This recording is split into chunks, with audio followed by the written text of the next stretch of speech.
لنکا سے جا رہا تھا عرب کی طرف. ہندو ایکسپلائٹ کرے گا, ہماری تہذیب کو ختم کرے گا. آپ کن بندھنوں میں ہمیں باندھ رہے ہیں؟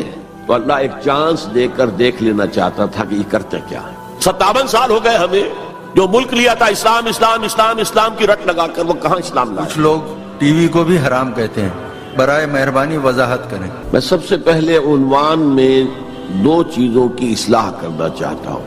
دیکھیے, بر صغیر کی اصطلاح غلط ہے. بر صغیر تو کسی چھوٹے سے جزیروں کو بھی کہہ دیں گے, چھوٹی خشکی. یہ ترجمہ کیا گیا ہے سب کانٹیننٹ کا. کانٹیننٹ کہتے ہیں بر اعظم کو, بر اعظم کانٹیننٹ. تو اعظم سے نیچے آتا ہے عظیم. یہ بر عظیم ہے ہند, بر عظیم ہے پاک و ہند. آج ہم اسے پاک و ہند کہیں گے, پہلے یہ بر عظیم ہند تھا. یہ غلط لفظ ہمارے ہاں لکھنے میں بولنے میں آ گیا ہے. بر صغیر تو کسی چھوٹے سے جزیرے کو بھی کہہ دیں گے, چھوٹی سی خشکی. یہ بہت بڑی خشکی ہے. یہ بر اعظم ایشیا کا ایک بہت بڑا علاقہ ہے, اس لیے اعظم سے ایک سیڑھی نیچے اتریے تو وہ عظیم ہوتا. یہ بر عظیم ہے, بر صغیر نہیں. اسی طرح مسلمان غیر اسلامی ریاست میں اس میں بھی ایک مغالطہ ہے, گویا کہ دنیا میں کوئی خالص اسلامی ریاست بھی ہے, جبکہ آج دنیا کی تمام مسلمان مملکتیں خالص غیر اسلامی ہیں. تو گویا کہ بنیادی طور پر کوئی فرق واقع نہیں ہوا. مسلم اکثریت کا ملک ہونا اور بات ہے, اور اسلامی ریاست ہونا اور بات ہے. زمین و آسمان کا فرق. بہرحال ان دونوں موضوعات پر میں کوشش کروں گا کہ اپنے خیالات آپ کے سامنے رکھوں, اور مجھے اندیشہ ہے کہ آپ میں بہت سے حضرات میری بعض آراء سے اتفاق نہیں کریں گے, لیکن میں خلوص و اخلاص کا تقاضا پورا نہیں کروں گا, نہ اپنی ذات سے نہ آپ سے. اگر وہی بات آپ سے نہ کہوں اور آپ کے سامنے نہ رکھوں کہ جو میری حقیقی رائے ہے, تو میں چند باتیں رکھوں گا, قبول کرنا نہ کرنا آپ کا کام ہے. دیکھیے, بر عظیم پاک و ہند کے ضمن میں سب سے پہلے تو 2 بدقسمتیوں کو نوٹ کر لی. پہلی بدقسمتی یہ کہ یہ بر عظیم دور نبوت کی سعادتوں سے محروم رہا.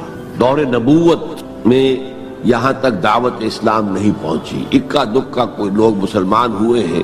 مالابار کا کوئی راجہ تھا جس نے شق القمر کا معجزہ اپنی آنکھوں سے دیکھا تھا. اسے جب معلوم ہوا کہ یہ تو اصل میں ایک عرب میں پیدا ہونے والے رسول کی انگلی کے اشارے سے ہوا تھا, تو وہ ایمان لے آئے.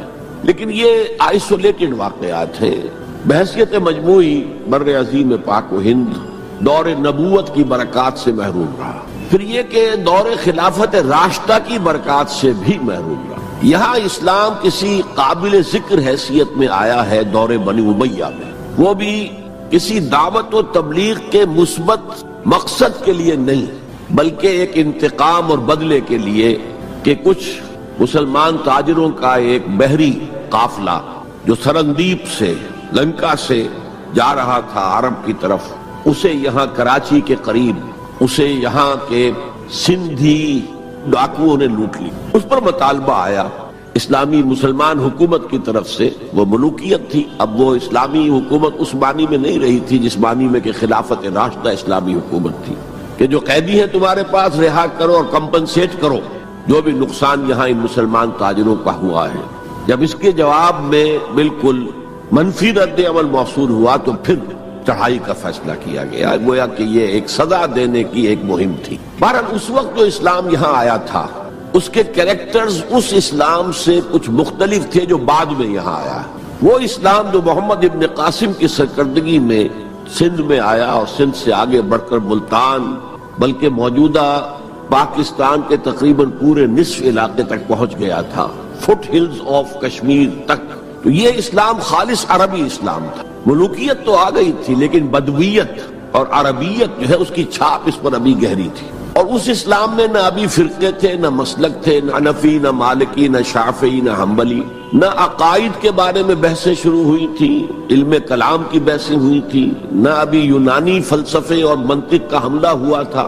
ابھی کچھ نہیں تھا. سادہ اسلام. اسلام اپنی اصل سادگی پر برقرار تھا. چنانچہ اس کی قوت تسخیر بڑی زبردست ثابت ہوئی, اور خاص طور پر محمد ابن قاسم جو نوجوان 17-18 برس کا نوجوان اور نہایت نیک اور پاک باز, سندھ کے ہندوؤں نے جو اپنی ایک روایت ہے کہ اس طرح کا آدمی تو کوئی اوتار ہی ہو سکتا ہے, فارسی میں بھی کہا جاتا ہے کہ در جوانی توبہ کردن شیوے پیغمبری است، جوانی کے اس عمر میں بھی کوئی شخص پاک زندگی گزار رہا ہو تو یہ تو پیغمبروں کا طریقہ ہے، اور ہندوستان میں تصور پیغمبروں کا نہیں تھا، اوتاروں کا تھا، تو اسے بھی ایک اوتار سمجھ کر اس کی مورتیاں تراش کر مندروں میں رکھ لی گئیں اور ان کو پوجا جانے لگا۔ یہی چیز اس کے لیے خطرے کا سبب بن گئی ہے، کیونکہ اب بیک ہوم اسلام کا جو اصل گھر تھا عرب، اس میں ملوکیت آ چکی تھی، اور ملوکیت کبھی اسے برداشت نہیں کر سکتی کہ کوئی اور شخص اتنا پاپولر ہو جائے کہ اسے چیلنج کر سکے، لہذا محمد بن قاسم کو بلایا گیا اور شہید کر دیا گیا۔ اب اس کے بعد ظاہر بات ہے کہ وہ اسلام ریسیڈ کرنا شروع ہوا، واپس آنا شروع ہوا، اس کے کچھ اثرات اس علاقے میں رہ گئے، لیکن اسلام کی واپسی ہو گئی۔ یہ اسلام کا پہلا ورود تھا بر عظیم کی سرزمین پر۔ اس کے بعد اسلام آیا ہے 300 برس بعد، اور اب یہ آیا ہے شمال مغربی سرحدی صوبے میں جو درے ہیں، کوہ سلیمان میں، کوہ ہندو کش اور کوہ سلیمان میں، درہ خیبر ہے، درہ ٹوچی ہے، درہ گومل ہے، درہ بولان ہے، یہاں سے آنا شروع۔ اس اسلام کی خصوصیات کچھ اور تھی۔ ان 300 سالوں میں فقہی مسالک بھی پیدا ہو چکے تھے، حنفی، مالکی، شافعی، حنبلی، ان کے درمیان اختلافات بھی تھے، بحثیں بھی تھیں، مناظرے بھی تھے۔ دوسرے ایک خاص جو ہے تصوف کا فن جو ہے وہ بہت ترقی کر چکا تھا، اور اس میں اکثر و بیشتر وحدت الوجود کا تصور اس کی بنیاد میں موجود تھا۔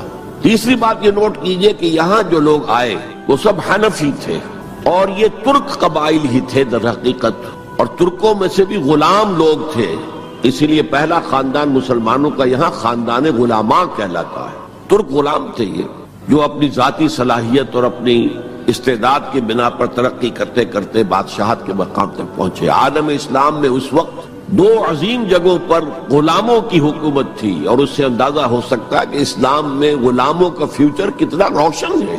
ممالک، مملوک، یہ مصر میں حکمران تھے، وہ بھی غلام تھے۔ خاندان غلامہ، قطب الدین ایبک، شمس الدین التتمش، یہ سب کون تھے؟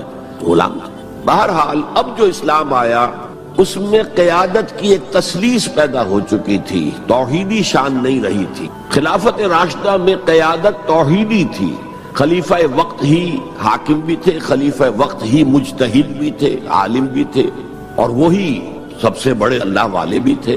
لیکن اس کے بعد جو اسلام میں قیادت جو ہے مسلمانوں کی 3 شاخوں میں بٹ گئی۔ سیاسی قیادت وہ تو قبائلی عصبیت کی بنیاد پر قائم ہو رہی ہے، تو سیاست تو ہو گئی طاقت کے بل پر، جس کی لاٹھی اس کی بھینس۔ اس کے بعد جو اس دینی قیادت تھی وہ 2 حصوں میں منقسم ہو گئی، علمی قیادت، علماء، مفسرین، فقہاء، محدثین، اور ایک ہو گئی صوفیاء کی قیادت۔ تو یہ تھی کیفیت جس میں کہ بر عظیم پاک و ہند میں اسلام وارد ہوا ہے پہلے ورود کے 300 برس بعد۔ اب اس کے 500 برس کے بعد یہاں ایک اور ایلیمنٹ آیا، اور وہ تھا شیعیت کا۔ آپ کو معلوم ہے کہ سن 1000 عیسوی میں پاکستان کا جو علاقہ اس وقت کا ہے یہ عالم اسلام میں داخل ہو چکا تھا۔ شہاب الدین غوری وغیرہ کی حکومت وہاں تک تو تھی، البتہ دہلی پر 1206 میں تخت دہلی جو ہے مسلمانوں کا 1206 میں شروع ہوا۔ بہرحال اس کے بعد ہم کہہ سکتے ہیں کہ 300 برس بعد یہاں پر یہ شیعیت آئی ہے، داخل ہوئی ہے، ورنہ اس سے پہلے خالص سنی اسلام تھا اور خالص حنفی۔ شیعیت کی وجہ سے جو کچھ بھی بعد میں اسلام کو یہاں پر اس تقسیم کی وجہ سے، شیعہ سنی اختلافات کی وجہ سے جو بہت بڑے بڑے نقصانات اٹھانے پڑے، ان میں سے مثلا 2 کا میں تذکرہ کرنا چاہتا ہوں۔ ڈاکٹر امبیڈکر، انہوں نے فیصلہ کیا تھا میں مسلمان ہو جاؤں، گویا کہ یہاں کے اچھوتوں کا مسئلہ وہ اس طور سے حل کرنا چاہتے تھے کہ ہم این بلاک مسلمان ہوں، لیکن جب ان کے بارے میں معلوم ہوا تو پھر وہاں پہنچ گئے کچھ لوگ کہ آپ اس مسلک کو اختیار کریں یا اس کو کریں۔ وہ اسی حیث بحث میں پھر انہوں نے فیصلہ کیا کہ میں کوئی بھی نہیں اختیار کرتا، اگر کوئی ایک اسلام ہے ہی نہیں، اب میں ایک کو اختیار کرتا ہوں تو دوسرے سے میری مخاصمت ہو جائے گی، دوسرے کو اختیار کرتا ہوں تو پہلے سے ہو جائے گی۔ اب اگلا دور آیا، ہندوستان میں انگریز آ گئے۔ یہاں موجود بہت سے غیر مسلموں کو شاید میری باتیں اب کچھ ناگوار گزریں، لیکن کچھ حقائق ہیں جو تلخ ہیں لیکن حقائق ہیں، انہیں سمجھنا چاہیے۔ انگریزوں نے یہاں آ کر حکومت چھینی سی مسلمانوں سے بیشتر، ویسے تو یہ کہ ہندو راجے مہاراجا بھی تھے، لیکن بیشتر علاقوں میں تو مسلمان حاکم تھے۔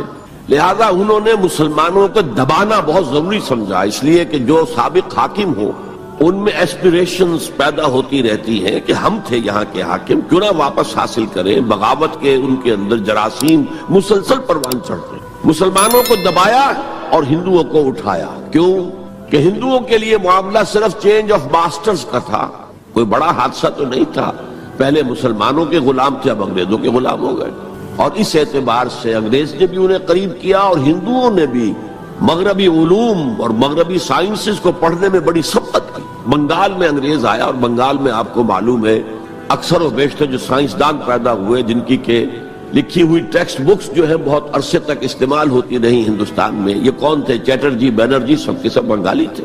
ایک اور بات یہ ہے کہ ہندو اپنے ماضی سے بہت دور آ چکے تھے، ان کا ماضی عظمت والا، آخر اشوک کا دور بہت عظمت کا، چندر گپت موریہ کا دور بہت عظمت کا، وکرماجیت کا دور بہت عظمت کا تھا، لیکن وہ اب بہت پیچھے جا چکے تھے۔ تقریباً مسلمانوں کی آمد کی وجہ سے 1000 سال کا فصل واقع ہو چکا، لہذا تہذیب و تمدن کے لیے بھی جیسے کہ انہوں نے مسلمانوں کے زمانے میں فارسی پڑھی، فارسی پڑھتے تھے، کوڈ لینگویج فارسی ہے، جیسے کہ پھر بعد میں مسلمان اور ہندو اور سب نے انگریزی پڑھی، ملازمتیں ملیں گے تو انگریزی پڑھنے والوں کو ملیں گی، راستہ کیریئرز کا کھلے گا تو انگریزی پڑھنے والوں کا کھلے گا۔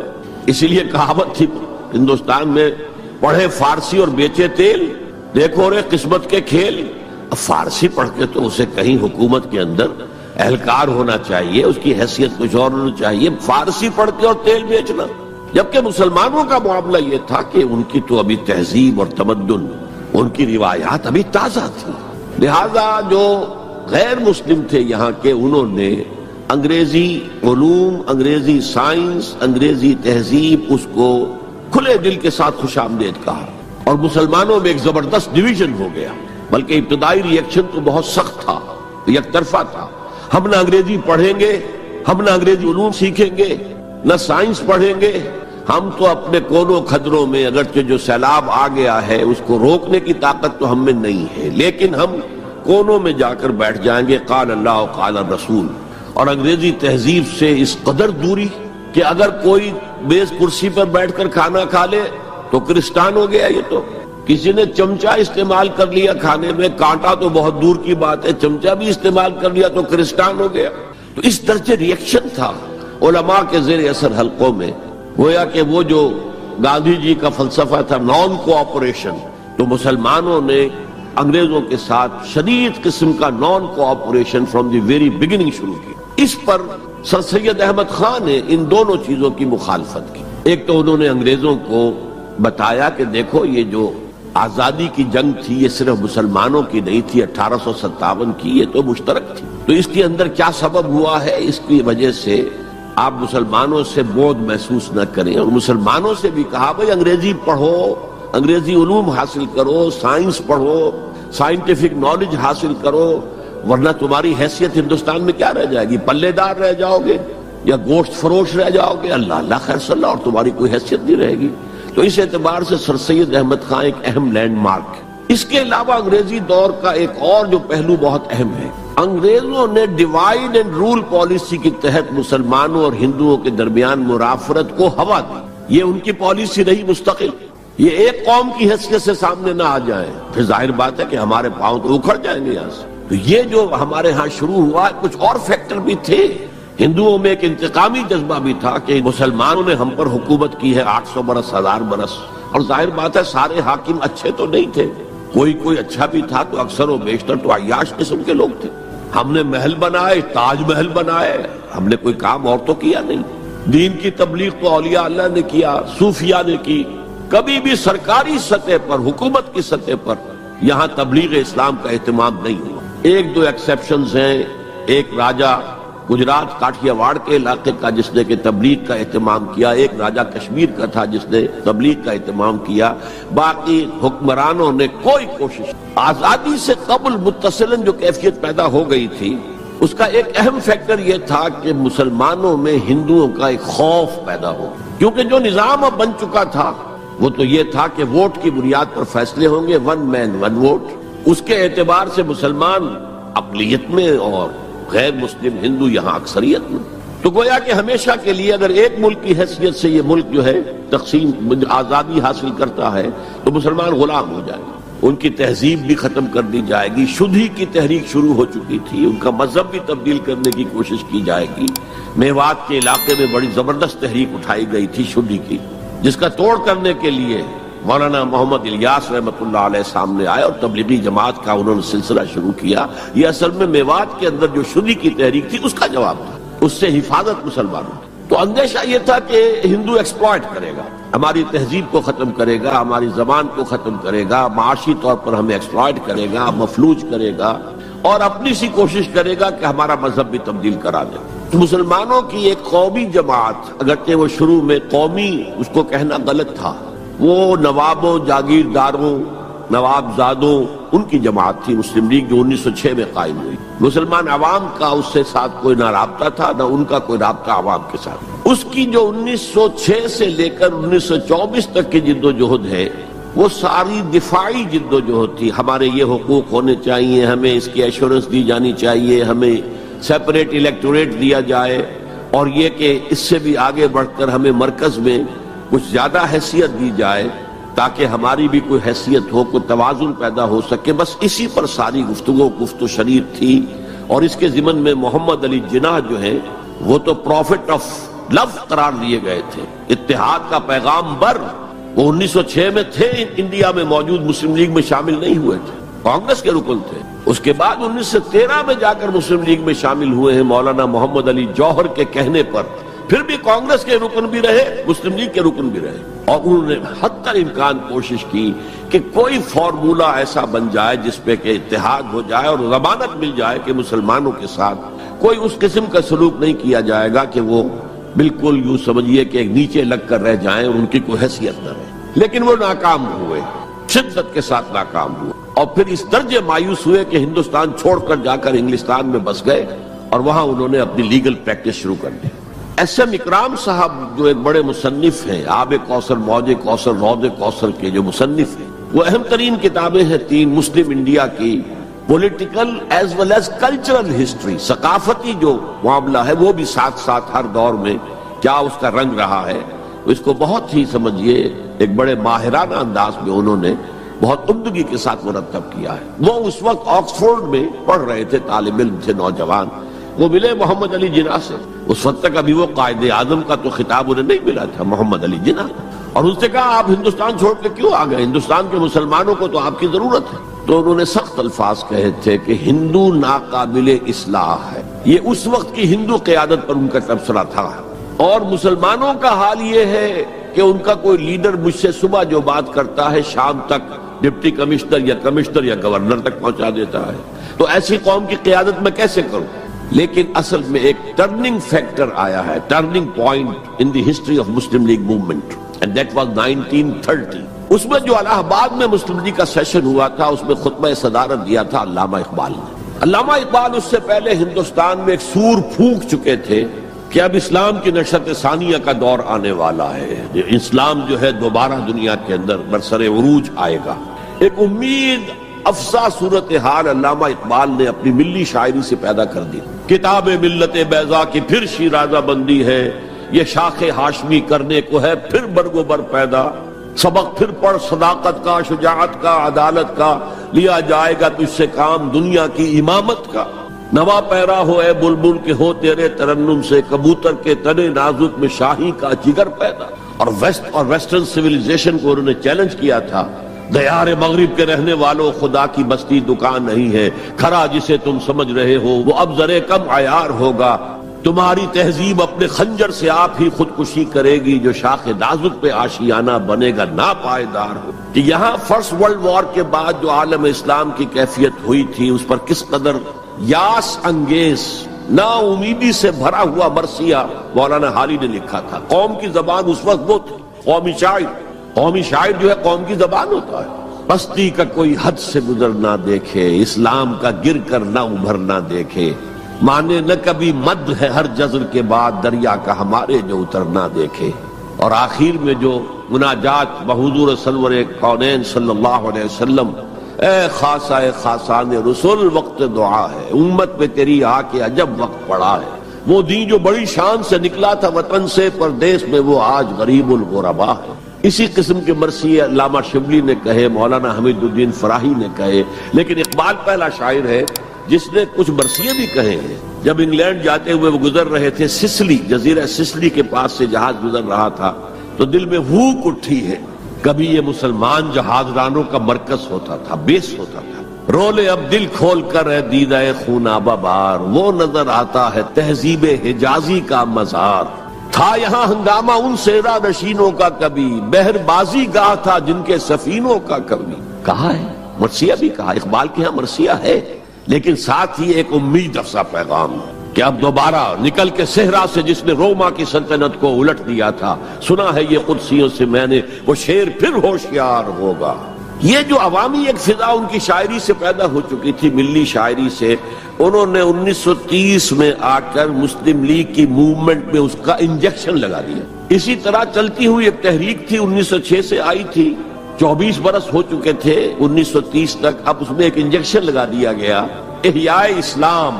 اس خطبے میں علامہ نے ایک طرف مسلم قومیت کو بہت مستحکم کیا دلائل کے ساتھ، عمرانی دلائل، پولیٹیکل سائنس کے جو مستحکم اصول ہیں ان کی بنیاد پر کہ مسلمان ایک علیحدہ قوم ہے۔ اور نمبر 2 انہوں نے کہا، اور یہ ایک پروفیسی تھی، ایک طرح کی مستقبل کے بارے میں ایک پیشن گوئی تھی، تجویز نہیں تھی۔ پارٹیشن آف انڈیا کی تجویز تو بہت بعد میں آئی ہے، 1940 میں، یہ 1930 کی بات میں کر رہا ہوں۔ تو انہوں نے کہا تھا، مجھے یقین ہے کہ یہ ڈیسٹنی ہے، تقدیر مبرم ہے کہ ہندوستان کے شمال مغرب میں، شمال مشرق کا انہیں اس وقت احساس نہیں ہوا تھا، ایسٹ پاکستان کا جو اب بنگلہ دیش ہے ادھر ان کی نگاہ نہیں گئی تھی، ہندوستان کے شمال مغرب کے اندر ایک آزاد مسلمان ریاست قائم ہوگی، اور اگر ایسا ہو گیا تو ہمیں موقع مل جائے گا کہ دور ملوکیت میں، جس کے لیے لفظ بڑا ثقیل استعمال کیا انہوں نے، عرب امپیریلزم، یہ بنو امیہ، بنو عباس، یہ عرب امپیریلسٹ تھے، یہ عرب قوم کیا امپیریلزم تھا۔ ان کی حکومت اسلام کی عکاسی کرنے والی نہیں تھی، اسلام کی عکاسی کرنے والی تو خلافت راشدہ تھی، ابو بکر تھے، عمر تھے، عثمان تھے، علی تھے رضی اللہ تعالی عنہ۔ تو دور ملوکیت میں یا دور عرب امپیریلزم میں جو داغ دھبے آ گئے ہیں اسلام کے چہرے پر، انہیں صاف کر کے اور صحیح اسلام کی ایک شکل دنیا کو دکھائے۔ یہ انجیکشن ہے پازیٹیو مقصد کا۔ اس وقت تک، اس سے پہلے تک تحریک صرف ایک منفی جذبے پر چل رہی تھی، ہندو کا خوف، ہندو اکثریت کا خوف، ایکسپلائٹیشن کا اندیشہ، لیکن اب اسے ایک مثبت بنیاد مل گئی۔ 1932 میں قائد اعظم گئے انگلستان، لندن، گول میز کانفرنس میں۔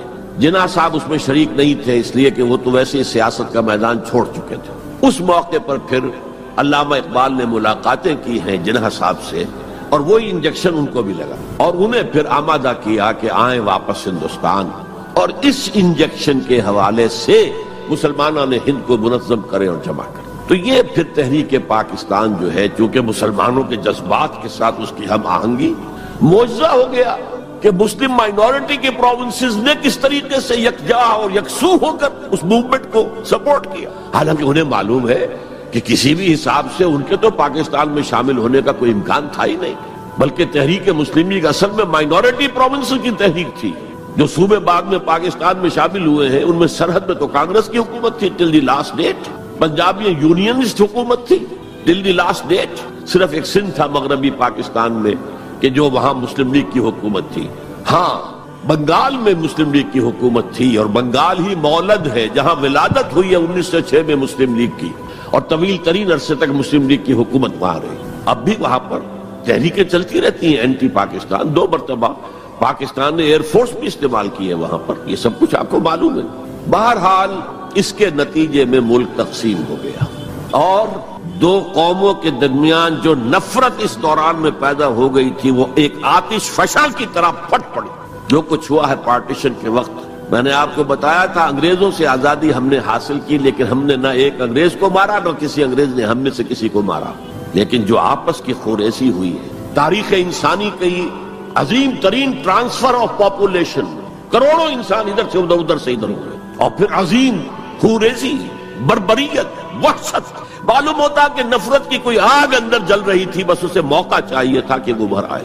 وہ میں کچھ نہ کچھ تجزیہ کر چکا ہوں کہ یہ نفرت جو ہے کچھ انڈیجینس بھی تھی، کچھ تھی، ان کے اندر ایک جذبہ انتقام تھا کہ ان مسلموں نے ہم پر حکومت کی اتنے عرصے، لیکن اس میں بڑا حصہ جو ہے وہ انگریز کی ڈیوائڈ اینڈ رول پالیسی کا تھا، اور وہ جاتے جاتے ایک بون آف کنٹینشن بھی ڈال گیا کہ یہ دونوں اس پر لڑتے رہے تاکہ ہمارے خلاف کوئی جذبہ نفرت ان کے اندر نہ ابھرے۔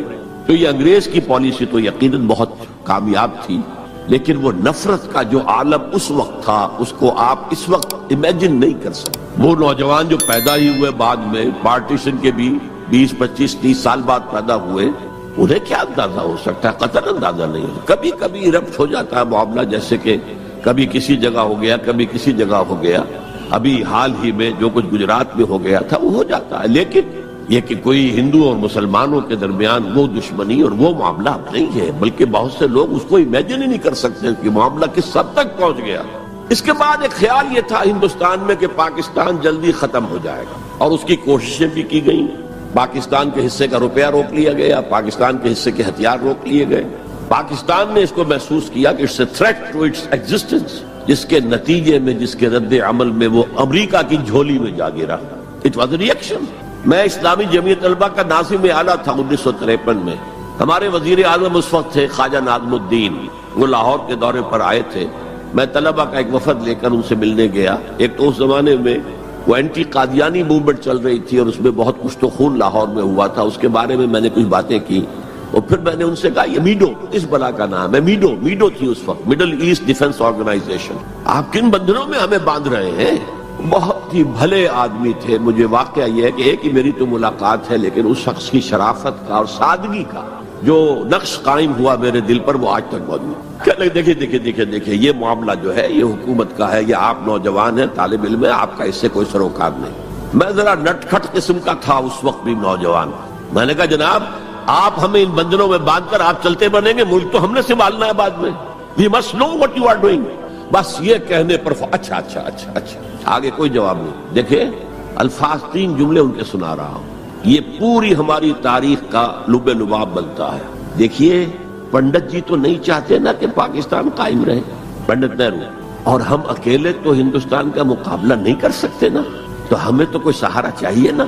3 جملے، یہ پاکستان کی فورن پالیسی کا اول روز سے کارنر سٹون ہے۔ بلکہ یہاں میں ذرا ضمنی طور پر بتا دوں کہ پاکستان کے قائم ہونے اور قائم رہنے میں کتنا بڑا ہاتھ اور کتنا بڑا دخل پنڈت نہرو کا ہے۔ دیکھیے ایک جینیس شخص تھا ابوالکلام آزاد، جینیس، اس میں کوئی شک نہیں، اور کیبنٹ مشن پلان کا مرتب کرنے والا وہی تھا۔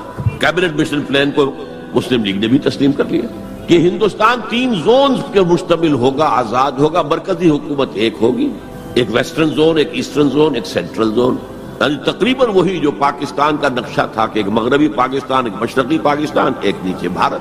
سینٹرل گورنمنٹ کے پاس فلاں جو ہے یہ اہم ترین چیزیں تو سینٹرل گورنمنٹ کے پاس ہوگی، فورن پالیسی ہوگی، بجٹ ہوگا، مالیات کا معاملہ ہوگا، ڈیفنس ہوگا، یہ ان کے پاس ہوگا، کمیونیکیشنز ہوگی۔ باقی یہ ریجنز جو ہیں ان کو حق ہوگا وہ اپنے اپنے فیصلے کریں، اپنے معاملات چلائیں، اپنے قوانین بنائیں۔ ایک شق اس میں ایسی تھی کہ 10 سال کے بعد کسی بھی حصے کو، کسی زون کو سیسیڈ کرنے کا، علیحدہ ہونے کا حق حاصل ہوگا۔ گویا کہ کم سے کم 10 سال کے لیے آزاد پاکستان کا مطالبہ ختم، قائد اعظم نے مان لیا۔ تو اب اگر کوئی امکان تھا تو وہ 10 سال کے بعد تھا نا۔ اب کس نے بنوایا پاکستان؟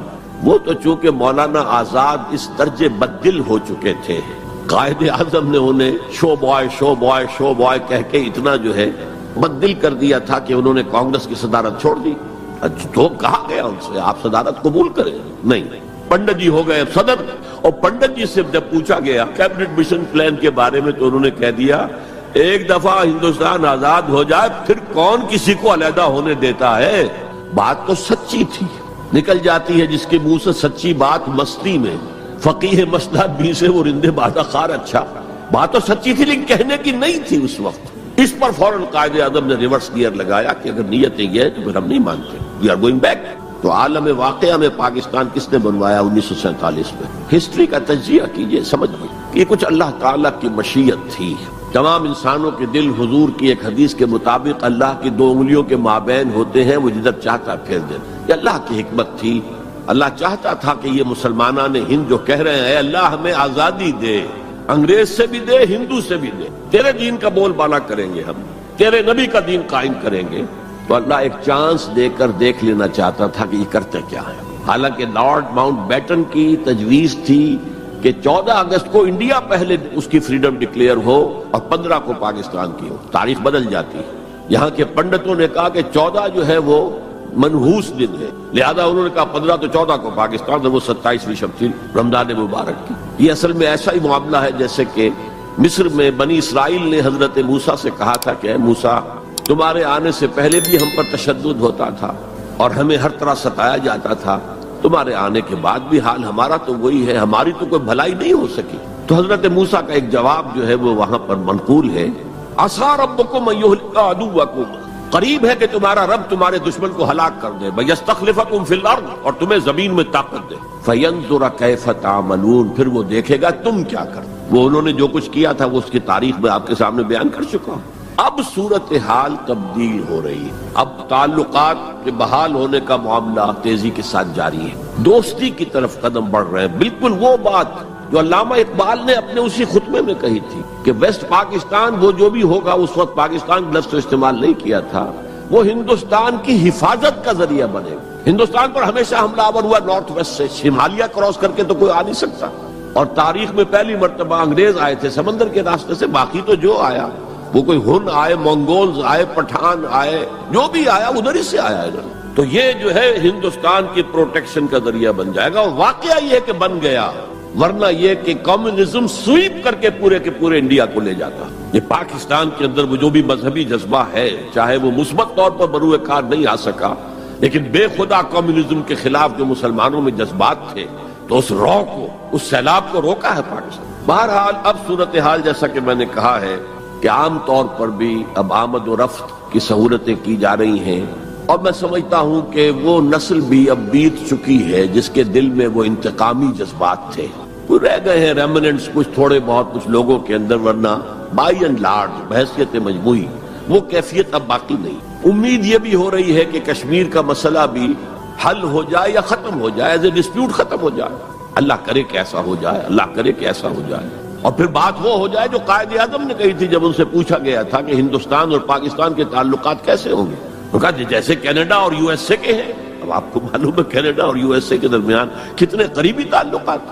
تو ان کا ویژن تو کچھ اور تھا. جو ہوا ہے وہ تو در حقیقت یو مے کال اٹ کہ یہ تو در حقیقت ستم ظریفی ہے، جو بھی تاریخ کی ستم ظریفی ہے. جو ہوا ہے کیا ہوا، nobody could imagine. نہ کانگریس کے لیڈرز اور نیتا اس کا امیجن کر سکتے تھے، نہ مسلم لیگ کے لیڈرز جو ہیں وہ اس کو امیجن کر سکتے تھے جو کچھ ہوا ہے. میں نے یہ ساری بحث اس لیے کہی ہے کہ میرے نزدیک اب بر عظیم ہند کے اندر اسلام کی دعوت کے بہترین مواقع موجود. صورتحال تبدیل ہو رہی ہے اور تیزی سے مزید ہوگی. یہ حالات کا تقاضا ہے. It's a march of history جسے کوئی روک نہیں سکتا. لہذا یہاں پر اب مواقع ہیں اور بہت عظیم مواقع. اب اس میں میں چند پوائنٹ آپ کے سامنے رکھنا چاہتا ہوں. نمبر 1، روح کا تصور اور روحانیت کا تصور مشترک ہے ہندو مت میں اور اسلام میں. آتما اور پرماتما کا تعلق، ہمارے ہاں روح کا اور اللہ کی ذات کا تعلق. یسألونک عن الروح قل الروح من امر ربی. اور میں بتا چکا ہوں آپ کو، علامہ اقبال کا فلسفہ خودی انہوں نے خود کہا، سورہ حشر کی اس آیت سے ماخوذ ہے. یہ واقعہ بہت اہم ہے علامہ اقبال کی زندگی کا. سید نذیر نیازی جو ان کے قریب بیٹھنے والے ہم نشین لوگ تھے، انہوں نے خود کوٹ کیا ہے ہماری ایک قرآن کانفرنس میں لاہور میں کہ ایک دفعہ میں نے علامہ سے پوچھا کہ کوئی شخص کہہ دیتا ہے کہ آپ کا جو فلسفہ برگزاں سے ہے یا نیٹشے سے ہے، کوئی کسی اور کا جو ہے کوڑی لے کر آتا ہے، جو فلسفہ خودی آپ خود کیوں نہیں بتاتے؟ What is the source of the philosophy of self؟ فرمایا کہ اچھا کل فلاں وقت آ جانا، میں تمہیں ڈکٹیٹ کرا دوں. وہ کہتے ہیں میں خوشی سے پھولے نہیں سمایا کہ یہ میری قسمت ہے. شاعر مشرق حکیم الامت مجھے لکھوائیں گے کہ ان کے فلسفہ خودی کی سورس کیا ہے. وقت معین پر میں آ گیا، کاپی پینسل تیار کر کے، اور مجھ سے کہا ذرا قرآن مجید نکال لینا شیلف میں سے. میرے ساری امیدوں پر اوس پڑ گئی کہ مجھے تو خیال تھا ہسٹری آف فلاسفی کی کوئی کتاب نکلوائیں گے یا کسی اور فلاسفر کی کوئی کتاب نکلوائیں گے. یہ قرآن نکلوایا. کھولو سورہ حشر، پڑھو اس کی آیت، وَلَا تَكُونُوا كَالَّذِينَ نَسُوا اللَّهَ فَأَنسَاهُمْ أَنفُسَهُمْ. ان لوگوں کے مانند نہ ہو جانا جنہوں نے اللہ کو بھلا دیا تو اللہ نے انہیں اپنے آپ سے غافل کر دیا. یہ کون سا اپنا آپ ہے جس سے انسان غافل ہوتا ہے؟ کیا اپنے جسم کے تقاضوں سے غافل ہوتا ہے؟ جسم کو تو بڑا دھو کے اچھے سے اچھے صابن سے دھوئے گا اور جو ہے صاف کرے گا اور اچھے سے اچھی چیزیں اس میں لگائے گا، تیل لگائے گا اعلیٰ اور سب کچھ کرے گا. ذرا سی تکلیف ہو جائے گی تو بھاگا جائے گا ڈاکٹر کے پاس. کس سے غافل ہے؟ اپنے حیوانی وجود سے غافل ہے کوئی؟ اس کے تقاضوں سے غافل ہے کوئی؟ یہ کوئی اور وجود ہے انسان کا جس سے وہ غافل ہو؟ وہ اس کا روحانی وجود. اور یہی میں نے آپ کو بتایا تھا، اپنشد کا یہ جملہ میں پڑھ کر وجد میں آ گیا تھا. یہ بھی ایک اچھی بات ہے آپ کو بتا دوں. ایک زمانے میں جب کہ امریکہ میں نے کہا تھا تھر تھر کانپ رہا تھا، جو سیلاب کمیونزم کا جا رہا تھا، پورے ایسٹرن یورپ کو کھا گیا تھا وہ نظام، اور ان کے پاس توڑ کوئی نہیں تھا. دنیا بھر کے غریبوں کے لیے ایک روشنی کا پیغام تھا، ایک امید کا پیغام تھا. ہیو ناٹس کے لیے ایک بڑی اپیل تھی. کہاں سے کہاں وہ پہنچ چکا تھا، لیٹن امریکہ پہنچ چکا تھا. کوئی انویژن تو نہیں ہوا تھا. It was the invasion of the فلسفی، invasion of an ideology, Marxism. تو انگریز جب کانپ رہا تھا امریکہ، تو اس نے ملینز کی تعداد میں قرآن شائع کیا، انگریزی ترجمہ، یہ گلوریس قرآن، مارمیڈیوک پکتھال کا ترجمہ، اور مسلمانوں میں تقسیم کیا. بابا تم اپنے قرآن کو پڑھو، دیکھو، اپنے دین کے ساتھ جم کر رہو. اس بے خدا جو ہے یہ نظام، اس کو ترک کرو، چھوڑو. اور ہندوؤں کے لیے گیتا میں نے پڑھی اس وقت، انگریزی ترجمہ. اپنشد کا ایک سلیکشن تھا، وہ میں نے پڑھا. یہ mid 50s کی بات ہے، بلکہ سو ٹو سے اٹ واز ارلی 50s. جبکہ ابھی میں میڈیکل کالج کا اسٹوڈنٹ تھا، میں نے اپنشد پڑھا، گیتا پڑھی. اپنشد کا صرف ایک سلیکشن تھا، گیتا پوری تھی. وہ بھی اسی لیے کہ تم اپنے اپنے مذہب سے چپک جاؤ تاکہ کمیونزم کی طرف تمہارا رجحان نہ ہو. یہ اس کے اس خوف کا مظہر ہے. بہرحال اس کے مقابلے میں روح اور روحانیت، آتما اور پرماتما، یہ تصورات جو ہے ایمبیڈڈ ہے. آپ اگر وہ جملہ سنیں، میں نے پہلے بھی سنایا ہے اپنشد کا، جو بالکل معلوم ہوتا ہے اس آیت کی ترجمانی ہے. Man in his ignorance identifies himself with the material sheets which encompasses real self. اس کی اصل خودی، اصل انا تو اندر کی ایک حقیقت ہے. اس کے گرد یہ گوشت پوشت کا کور چڑھا دیا گیا ہے. انسان اس کو سمجھتا ہے یہ میں ہوں، یہ میں نہیں ہوں. میں تو وہ خودی ہوں، وہ انا ہوں، وہ ایگو ہوں، وہ آتما ہوں جو اس شریر کے اندر ہے. یہ تصور جس قدر اسٹرانگ ہے ہندو مت کے اندر، انہیرنٹ ہے اسلام میں بھی، اور آج کی دنیا اسی کے خلاف تو جا رہی ہے. The world is world of matter only. What is beyond matter we don't care. Because وہ ہماری جو ہے حواس خمسہ کی گرفت میں آتا ہی نہیں. ہم اس کو کیسے اسٹڈی کریں؟ ہم تو چیزوں کو دیکھتے ہیں، سنتے ہیں، چکھتے ہیں، چھوتے ہیں، سونگھتے ہیں، نتیجے نکالتے ہیں. تو یہ دنیا ورلڈ آف میٹر تو جو ہے ہمارا میدان ہے انکوائری کا، تفتیش کا، تحقیق کا. لیکن یہ کہ وہ ماورائے مادہ، ماورائے طبیعت، میٹا فزکس، اس سے ہمیں کوئی دلچسپی نہیں ہے. خدا یا نہیں ہے، ہوگا. یہ کائنات تو ہے نا، روح کوئی ہے یا نہیں ہے کس نے دیکھی؟ جسم تو ہے نا. آخرت کوئی ہے یا نہیں ہے؟ یہ دنیا تو ہے نا. تو جو ہے، جو واقعہ ہے، جو ریئلزم اسی کا نام ہے، جو ریئل ہے، اس تک اپنی توجہ محدود رکھو. جو مذہب کے ایسنس کے خلاف ہے، اس مذہب میں ہندو مت اور اسلام مشترک. وہ ایسنس آف مذہب، روح اور روحانیت. نمبر 2، ہندو اسکرپچرز کا اگر مطالعہ کیا جائے ان کی اصل زبان میں، اور سملیرٹیز جو ہیں اسلام میں اور ہندوازم میں، ان کو واضح کیا دلائل کے ساتھ، حوالوں کے ساتھ، اور ان کو ہائی لائٹ کیا جائے. اختلافات اگر ہیں وہ بھی ہیں، لیکن سملیرٹیز کیا کیا ہیں. یہ کام میرے علم میں آیا تھا کچھ عرصے سے. مولانا محمد منظور نعمانی جو لکھنؤ والے ہیں، ان کے صاحبزادے کر رہے ہیں، اور مجھے خوشی ہوئی تھی. اب جو کچھ کیا ہے ذاکر نائک صاحب نے، وہ اتفاقی ہے کہ میں ٹیلی ویژن کھولا ہوا تھا، اس میں ان کا پروگرام آیا، میں نے پورا دیکھا ہے. وہ سملیرٹیز بٹوین ہندوازم اینڈ اسلام. اب میں اپریشیٹ کرتا ہوں، یہ کام کرنے کا ہے جو ہم نے نہیں کیا بدقسمتی سے. ہم نے یہاں آ کر یہاں کے لوگوں کے ذہن کو پڑھنے کی کوشش نہیں کی. ہم نے تو ان پر حکومت کی ہے. اللہ خیر صلی اللہ. جب تک آپ کسی قوم کے ذہن کو نہیں سمجھیں گے، ان کی سوچ کیا ہے، ان کی سوچ کا صغرا کبرا کیا ہے، پریمیسز کیا ہے جن پر کہ ان کے عقائد کھڑے ہوئے ہیں، آپ کیسے کمیونیکیٹ کریں گے؟ ہم نے ضرورت ہی محسوس نہیں کی. Why to communicate? ہمارے پاس طاقت ہے. We have brute force and we can govern them. That's all. یہ ہماری مجرمانہ غفلت رہی ہے. یہاں پر مجرمانہ غفلت رہی. میرا بھی ایک واقعہ جو ہے اس ضمن میں بہت ہی سبق آموز ہے. آج سے 13 سال قبل میں ہندوستان جب آیا تھا 1991 میں، تو میں لکھنؤ بھی گیا تھا. وہاں مولانا علی میاں میرے منتظر تھے. پھر انہیں جانا تھا ضروری رائے بریلی، اپنے آبائی شہر. تو میں بھی ان کے ساتھ ان کی گاڑی میں بیٹھ کر گیا. 24 گھنٹے وہاں میں مقیم رہا. اس مسجد میں نماز پڑھی, 4-5 نمازیں پڑھی جہاں سے کہ سید احمد بریلوی رحمۃ اللہ علیہ نے اپنی ہجرت کا آغاز کیا تھا. وہاں میں نے ان سے ایک بات کہی کہ مولانا دوسرے مدارس جو ہیں بریلوی اور دیوبندی, شاید وہ تو میری اس تجویز پر غور تو دور کی بات ہے, اس کو سننے پر بھی آمادہ نہ ہو. ندوہ نسبتاً کھلے خیال کا, کھلے ذہن کا سمجھا جاتا ہے نمائندہ, تو آپ ندوے میں سنسکرت کی تعلیم کو لازم کریں تاکہ آپ کے طلباء جو نکلیں وہ ویدوں کو پڑھیں ڈائریکٹلی, اپنشد کو پڑھیں ڈائریکٹلی. کہنے لگے ہاں یہ تو آپ نے بہت اچھی بات کہی, بہت صحیح بات ہے, بہت صحیح ہے. لیکن 2 سال کے بعد شکاگو میں ایک کانفرنس میں وہ بھی مدعو تھے, میں بھی مدعو تھا, ہم دونوں ملے. میں نے پوچھا مولانا وہ آپ نے کچھ کیا؟ کہنے لگے میں تو بھول ہی گیا. اس سٹیج پر وہ آ چکے تھے کہ وہ نسیان انہیں ہو گیا, انہیں یاد ہی نہیں رہا کہ مجھ سے انہوں نے وعدہ کیا ہے. لیکن میں نے یہ بات ان سے کہی تھی. میرے علم میں آیا یہاں ہی کہ ایک مصنف شمس نوید عثمانی, جن کی کتاب آپ نے پڑھی ہوگی اب بھی نہ جاگے تو, کافی دن ہو گئے میں نے وہ کتاب پڑھی تھی. اس میں ڈوبائے ایک فرینچ اورینٹلسٹ جو ہے اس کے رائے انہوں نے کوٹ کی. میں حیران رہ گیا. وہ 40 برس تک انڈیا میں مقیم رہ کر اس نے ہندو اسکرپچرز کا مطالعہ کیا. And he came to the conclusion that Manu is actually مہانوح, حضرت نوح علیہ السلام کا منو, مہانوح, اور منو سمرتی جو ہے حضرت نوح علیہ السلام کی شریعت ہے. یہ ایک کرسچن ہے, اس کی تحقیق ہے. اس تحقیق کو اب انہیں ہائی لائٹ کیا جائے, اسے عام کیا جائے, اس کو پہنچایا جائے, تو پھر وہ جو ہے مغایرت کے پردے جو حائل ہیں وہ مغایرت کے پردے کچھ اٹھیں گے, ذہن کچھ کھلیں گے, بات کرنے کا, کمیونیکیشن کا موقع بنے گا. اب آ رہی ہے وہ بات جو میں سمجھتا ہوں کہ آپ کو اچھی نہیں لگے گی. میری رائے یہ ہے کہ کسی بھی صورت میں آپ کو سیکولرزم کی حمایت نہیں کرنی چاہیے. اسلام کی روح سے سیکولرزم کفر ہے, اور وہ اگر واقعہ کے مغرب میں کفر ہے تو مشرق میں بھی کفر ہے.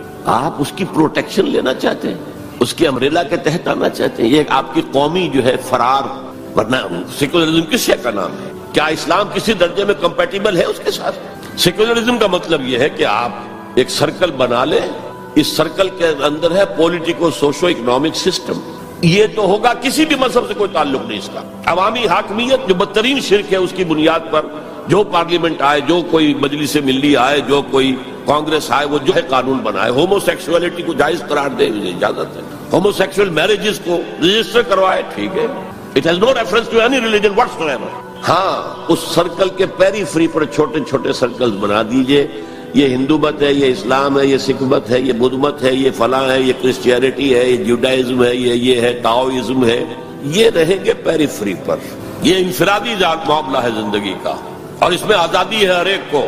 جو چاہے بلیفز رکھے, ایک خدا کو مانے, 100 کو مانو, کسی کو نہ مانے, ٹھیک ہے.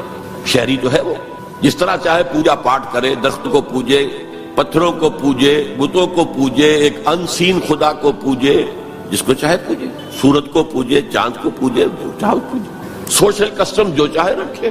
بہرحال ہر ایک کا اپنا خیال ہے.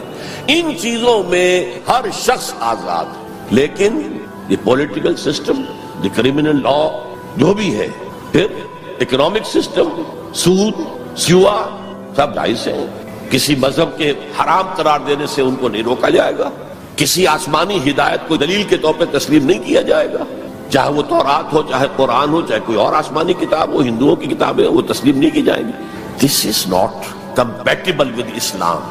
How can the Muslims accept it? مجھے حیرت ہوتی ہے. میری یہ بات میں جانتا ہوں یہاں کسی کی سمجھ میں نہیں آئے گی, لیکن یہ کہ بہرحال جیسا کہ میں نے شروع میں کہا تھا, اگرچہ قول تو وہ فرعون کا ہے, لیکن قرآن میں نقل ہوا, قرآن کی آیت ہے, ما اریکم الا ما ارا. میں آپ کو وہی کچھ دکھا سکتا ہوں جو میں خود دیکھتا ہوں, ورنہ میں سنسیئر نہیں ہوں, neither to myself nor to you. I have to be honest. Number 4, قومیت سے بالا تر ہو کر اسلام کی دعوت دی جائے. 2 چیزیں گڑبڑ نہ کی جائے. قوم کی خدمت ہے, قوم کے لیے تعلیمی ادارے بنائے جائیں, قوم کے لیے یہ کیا جائے, کوئی حرج نہیں. قوم کی خدمت کرنا بری بات نہیں ہے. ایک مسلمان قوم کو فرعون کی غلامی سے نجات دلانے کے لیے اللہ نے حضرت موسیٰ جیسے پیغمبر کو بھیجا, جنہوں نے جاتے ہی اول وہلے میں پہلی ملاقات فرعون سے ہوئی ہے تو مطالبہ کر دیا, نرسل معنا بنی اسرائیل, ہمارے ساتھ بنی اسرائیل کو یہاں سے جانے دو, ولا تعذبہم, ان پر سختی نہ کرو, ٹارچر نہ کرو, ان پر تشدد نہ کرے, ان پر پرسیکیوٹ نہ کرو. اور اللہ نے حضرت موسیٰ علیہ السلام کے ذریعے سے اس قوم کو نجات دے دی.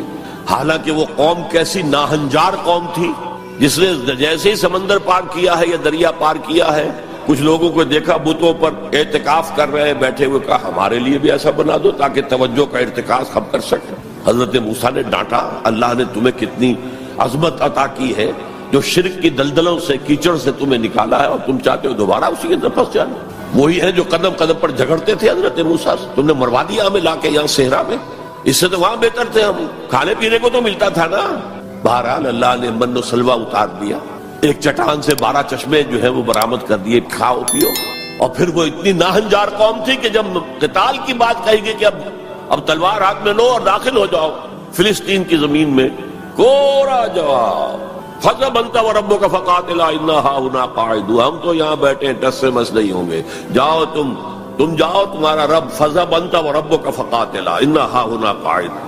یہ معاملہ جو ہے قومی خدمت بری شے نہیں ہے، لیکن کچھ لوگ ایسے ہونے چاہیے کہ جو اس قومی تصورات سے بلند تر ہو کر انسانی سطح پر اسلام کی دعوت دیں، وہ جو ہم پڑھ چکے ہیں، وَلْتَكُن مِّنكُمْ أُمَّةٌ يَدْعُونَ إِلَى الْخَيْرِ وَيَأْمُرُونَ بِالْمَعْرُوفِ وَيَنْهَوْنَ عَنِ الْمُنكَرِ وَأُولَٰئِكَ هُمُ الْمُفْلِحُونَ۔ تم میں سے ایک جماعت ایسی ہونی چاہیے، ایسی وجود میں آنی چاہیے جس کے صرف 3 کام ہو، دعوت الی الخیر، دعوت الی القرآن، اور وہ دعوت بھی 3 لیول پر، بالحکمت والموعظۃ الحسنۃ وجادلہم باللتی احسن، اور نیکی کا حکم دو، بدی سے روکو۔ اور صرف وہی لوگ فلاح پانے والے ہیں جو یہ کام کریں گے۔ دی گریٹر مسلم امہ جو اپنا مقصد بھول چکی کہ ہمیں اس کے لیے برپا کیا گیا تھا، ان سے فلاح کا وعدہ نہیں ہے۔ اولئک هم المفلحون، حصر کا انداز ہے، اسلوب ہے، صرف وہی لوگ ہوں گے جو فلاح پائیں گے۔ اس لیول پر ضرورت ہے ایک جماعت کی، اور اس کے ضمن میں سب سے زیادہ اہمیت ہوگی اسلام کے سسٹم آف سوشل جسٹس کو ایمفیسائز کرنے کی۔ So emphasise the system of social justice, یہ ہے اسلام جو پیغام دیتا ہے۔ یہ کسی قوم کے لیے نہیں ہے، پوری نوع انسانی کے لیے ہے، انسان کو آزادی دیتا ہے۔ میں بتا رہا تھا کہ وہ جو تلوار ہے، جو میں اس کو مثال دیا کرتا ہوں، یہ ایسی چکی ہے جو ایک طرف آٹا پھینکتی ہے، ایک طرف پھینکتی ہی نہیں، ادھر آٹے کے ڈھیر لگ رہا ہے، ادھر آٹا ہے ہی نہیں۔ تو اب کیا ہوا؟ تلوار نے ادھر کاٹا، عیاشی، بدماشی، فضول خرچی، نمود و نمائش پہ پیسہ خرچ کرنا، جس سے آگ لگ جائے ہیو ناٹس کے دلوں کے اندر، پھر ان میں محبت پیدا ہوگی آپ کے لیے، یہ نفرت پیدا ہوگی، عداوت پیدا ہوگی، بغض پیدا ہوگا۔ اور دوسری طرف جو بھوکے ہیں وہ حیوانوں کی سطح پر آ جائیں گے، وہ گویا کہ beasts of burden، وہ انسان نہیں رہتے، they are at a lower level than the human beings, they become like animals۔ اور حدیث نبوی ہے کہ قاد الفقر ان یکون کفرا، فقر جو ہے وہ تو قریب ہو لے آتا انسان کو کفر کے۔ دنیا نے تیری یاد سے بیگانہ کر دیا، تجھ سے بھی دل فریب ہے غم روزگار کے، یہ روزی کا جو غم ہے، کہاں تجھے پوجے، کہاں تیری عبادت کرے، کہاں تجھ سے لو لگائیں، ہمیں 2 وقت کی روٹی کے لیے، اور وہ بھی سوکھی سی کچھ ملتی ہے، اور دن کتنی پورے دن بھر کی کمر توڑ دینے والی مشقت ہم کرتے ہیں۔ تو اسلام کی دعوت جو ہے، نمبر 1 یہ قومیت سے بالا تر ہونی چاہیے، گڑبڑ نہ کرے، ایک ہی جماعت یہ دونوں کام نہ کرے، ورنہ سمجھا جائے گا کہ یہ بھی اصل میں اپنی قومی بالا تری اور بالا دستی کے لیے کام کر رہے ہیں۔ اپنی پرائرٹیز فکس کر لیں، اگر اسلام کے لیے کام کرنا ہے تو قومی سطح سے بالا تر ہو جائے، اور اصولی سطح پر اسلام کی دعوت دیں، اور اسلام کے system of political justice, social justice, economic justice کو نمایاں کریں۔ ان تمام چیزوں کے پیش نظر میں ایک بات، بہت بڑی بات کہہ رہا ہوں۔ حضور کی ایک حدیث ہے، مجھے مشرق کی طرف سے ٹھنڈی ہوا آ رہی ہے۔ اقبال نے جب ترانہ ہندی لکھا تھا اس میں کوٹ کیا تھا، میرے عرب کو آئی ٹھنڈی ہوا جہاں سے، میرا وطن وہی ہے، میرا وطن وہی۔ کیا جب ہم بہرحال اپنی جگہ پر سمجھ رہے تھے، رب بھی ہے امید کہ کسی طرح اللہ ہمیں توفیق دے دے، پاکستان میں وہ نظام قائم کر دے جو پوری انسانیت کے لیے ایک مینارہ نور بن جائے۔ یہی باتیں اقبال نے کہی تھی، میں کوٹ کر چکا ہوں کہ ڈیسٹنی ہے، تقدیر مبرم ہے کہ ہندوستان کے شمال مغرب میں ایک آزاد مسلمان ریاست قائم ہوگی، اور اگر ایسا ہو گیا تو ہمیں موقع مل جائے گا کہ اسلام کے چہرے سے جو بدنما داغ اور دھبے دور ملوکیت میں پڑ گئے تھے انہیں ہٹا کر جاگیرداری آ گئی تھی، دور ملوکیت میں سرمایہ داری آ گئی تھی۔ ابلیس کی مجلس شورا میں ابلیس سے کہلوایا ہے اقبال نے، ابلیس کی زبان سے وہ اپنا پیغام دے رہا ہے، جانتا ہوں میں یہ امت حامل قرآن نہیں ہے، وہی سرمایہ داری بندہ مومن کا دین، جانتا ہوں میں کہ مشرق کی اندھیری رات میں بے ید بیضا ہے پیران حرم کی آستین۔ لیکن ایک عجیب بات کہی ہے، عصر حاضر کے تقاضاؤں سے ہے لیکن یہ خوف، it's a demand of history. عصر حاضر کے تقاضاؤں سے ہے لیکن یہ خوف ہو نہ جائے آشکارا شرع پیغمبر کہیں. عصر حاضر کے تقاضے سمجھ لیجئے.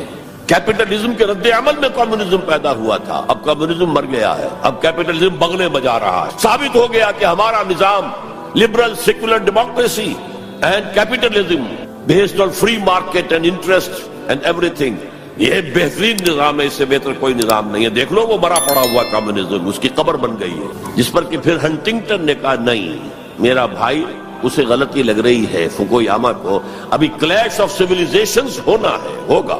بہرحال یہ جو نوید تھی کہ آئے گی ٹھنڈی ہوا، ایک خیال یہ ہے، اب بھی ہے، شاید حالات جس نہج پر جا رہے ہیں شاید پاکستان اور افغانستان مل کر وہ جگہ بن جائیں کہ جہاں پر اسلام کا نظام پورا کا پورا دی پولیٹیکو سوشو اکنامک سسٹم نافذ کر دیا. فیکٹس آن دی گراؤنڈز کے اعتبار سے کوئی آثار نہیں ہے، لیکن there can be some divine, کوئی ایسا شکل پیدا ہو جائے اللہ کی طرف سے. میں اس سے مایوس نہیں ہوں، ابھی بالکل مایوس نہیں ہوں، اگرچہ تاحال ہم فیل ہو گئے اس میں. ہم تو وہی نظام جو اندیش چھوڑ کر گیا تھا جو کا تو لے کر جا رہے ہیں. آپ بہت بہتر اس سے رہے اس اعتبار سے کہ آپ نے جاگیرداری کو تو ختم کر دی.